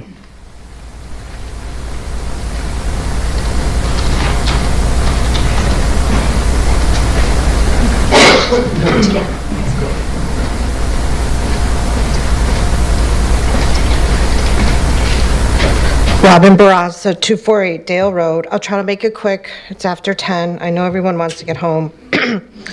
First of all, I'd just like to comment on using some of that ARPA funds for security. I worked in schools for 19 years. I spoke with directors of security frequently about the lack of security that was in our schools. When you are working in a main office, you are at the front line every day. And I also worked at an elementary school during Sandy Hook tragedy, and it was really unnerving when that incident occurred, that tragedy occurred. So I really appreciate that you're going to be looking at security for some of our community buildings. It's very important. I would like to comment also on the building committee. I also I went to the meeting. I watched them online, the one previous online. I read the minutes. I go on the website. This building committee has worked tirelessly. And that is obvious. Many meetings, many hours discussing and listening to residents regarding the renovations. Whether we agree or disagree with them and their recommendation, we all should and hopefully do realize the time and effort these volunteers have put in. I think most of us do. But I'd like to comment that we do need a but. We do need a but. It's a multi-million-dollar referendum. Couple referendums coming up. Not 100, not 200, not 300, probably closer to 400. Some have gotten up here, have come up here and mentioned that Hamner was actually in the last referendum. And to remind us that it was. Well, that last referendum, school referendum, lost. And it was, who knows why it really failed. We didn't ask everyone that voted why they voted yes or no, but it was a failed referendum. Maybe part of it was because of the Hamner School location. On the topic of communication, I did speak to several friends and family that live on Garden Street and Hartford Avenue. They had no knowledge at all about a potential 2-story school and parking lot that could be built on an historic field in their neighborhood. I will speak on behalf of these homeowners that they don't have their heads in the ground. Most of them are actually and probably happily not on social media. So if they didn't read the weekly Rary Reminder, they probably didn't hear about what could potentially occur in their neighborhood. I don't live in Old Weathersfield, but I understand when someone is making changes to their home, that letters go out to all the neighbors. I am not sure why nothing went out to these folks that would potentially be affected by a school. I believe, and I know that, including myself, the majority of the people in this town know that the schools need to be improved upon, renovated, and possibly built new. But my question to this council is, why isn't anyone mentioning the Keisha Farm location? Why won't we build on that? We have plenty of land up there to appease everyone and every organization. I don't understand why we wouldn't be building a brand-new Highcrest school on that location. I urge this council, when it comes time to approve the building committee's recommendation, to really, really be thoughtful and consider why we would even cram a school into that Hamner Park location. It's a historic district. People have moved to town in droves. Many have chosen to live in Old Weathersfield. And I think you would just be ruining a really beautiful parcel of land when we have a way better opportunity on the other side of town. Thank you. Thank you, Robin. Sally?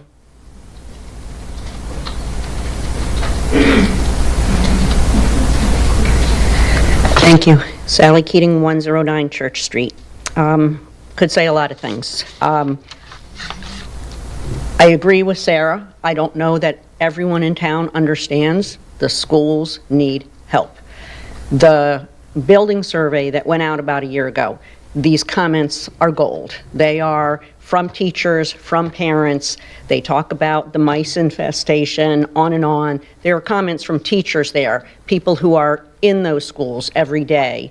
To the point that someone made about the timing, we're trying to rush this. We've been talking about it for years. The teachers are in these schools every day. They put up with the mold, the rain in their classrooms, having to move out of their classrooms because it's raining in their classroom, the kids walking around the buckets. So when we say everyone knows about this, I'm afraid not everyone does. And the timing, we're not moving too fast. This has been going on for a long time. Hamner was supposed to be replaced in 2007. Here we are, how many years later? Not done. One of the recurring themes throughout the comments here, the maintenance of our buildings. And I've heard people talk about this. We renovated the high school and things are not maintained as well as they should be. I have huge amount of respect for Sally Katz. No, we're coming up on budget time. I'm going to say something that's really unpopular. Our physical services needs a better budget. We give them this much work to do and this much money and this many people. And we expect them to get it done and maintain everything. And as one of the teachers said in her comment was, they file work orders, they are either ignored, dismissed, or take months to complete. Well, I don't think that Sally Katz is ignoring them. I think it's just a matter of getting to it in a timely manner. The historic, I get a kick out of this. So I've lived there for almost 32 years. I guess my question is, and it's not a building issue, but why did we allow DOT to take the exit for Weathersfield and dump it into Old Weathersfield? I live on Church Street. Speed limit is 25 miles an hour. We're in a historic district. Lots of kids, lots of walkers, and cars speed down Church Street. If they do 50 miles an hour, you know, I'm not joking. I mean, sometimes I sit up in bed because I can hear the cars zooming down the street and I'm just in shock over it. But yet, we're talking about, you know, this building and that building and what we won't like and all that. For me, I wish we had never changed the exit dumping cars onto Church Street because people do race up to the Silas Highway. One of the things I'm looking forward to seeing from the town council, the budget discussion with regarding to the debt curve and what's going to happen, you know, as Marjorie or someone pointed out, there's the money, the total cost of the project, and then there's what the state will reimburse us for. And the debt curve is critical. We are paying down the high school, that's coming down. With the reevaluation, everybody has taxes on their mind. I get it. It is a concern. So I think I request that we do something more with looking at the budget and with regard to what will the referendum really cost our citizens, because we need to know that. We're talking about security for these buildings, and again, we put off the referendum, we put off the security. Great, we're going to have improved security for all of these buildings that you talked about. Our youngest residents, our kids, are in these schools where people get to the front door, they beep, they're allowed in, they could walk here, they could walk there. It's our staff in those offices, they are the front line, they're not security guards, they're in a tough spot. Thank you very much. Thank you, Sally. Excuse me, any further public comment? Seeing, Doug? Indeed. I want to go home. I'm kidding.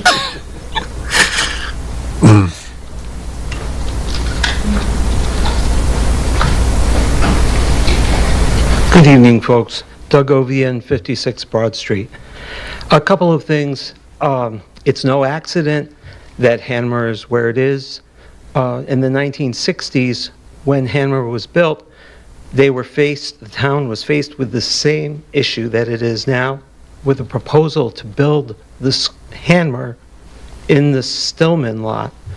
At that time, the town decided that was something they wanted to avoid, and they actually purchased the land that Hanmer sits on south of Francis Street, specifically to retain the park in the place that it is, in the size that it is.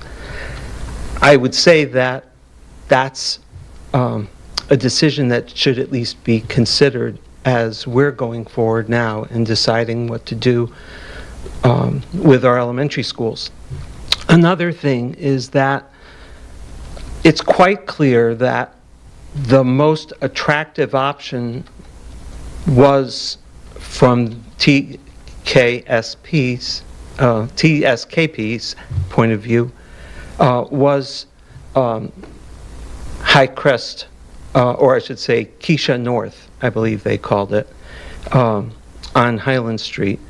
Hanmer may not have been too far behind, but there were some interesting discussions that happened. I asked the leader of the team about the fact that if you put the school in the middle of the park, the playground that's associated with the school is also going to be in the middle of the park, and thus continue to be exposed and continue to be a safety hazard. And perhaps the existing Hanmer is in what the representative called a secluded state, that might actually be an advantage, the current location of Hanmer, because you could perhaps move some of the parking, reduce some of the parking, maybe put some of it on Francis Street by expanding the Stillman, the BOE lot. But you could do things to make the mid-century modern Hanmer safer, and that it would take advantage of its current location, because the school won't be just the size of the school that we're currently seeing. It's going to be bigger than that to protect the perimeter. Another thing is that this isn't about not in my backyard, because this is about giving Western Wethersfield the same kind of community assets that we have here in Old Wethersfield. The construction of a school facing south was considered to be the most advantageous. It was also considered to be most advantageous to have that administration in front. You have that with the Kaisha Farm site. It could even be called the Kaisha Elementary School. You would be left with the Kaisha Park, which could be Kaisha Barn, Kaisha Greenhouse, former Kaisha, former Highcrest School, which would be a ball field. You could have maybe even two ball fields in that corner park. You could have a state-paid ball field at the new school. The new school would carry with it some services like bathrooms and other kinds of things that might be worthwhile accessories. But that would create an asset that would probably be just like the current Hanmer. You'd want to live near it. It will raise property values in Western Weathersfield because those homes compete with new builds in other places.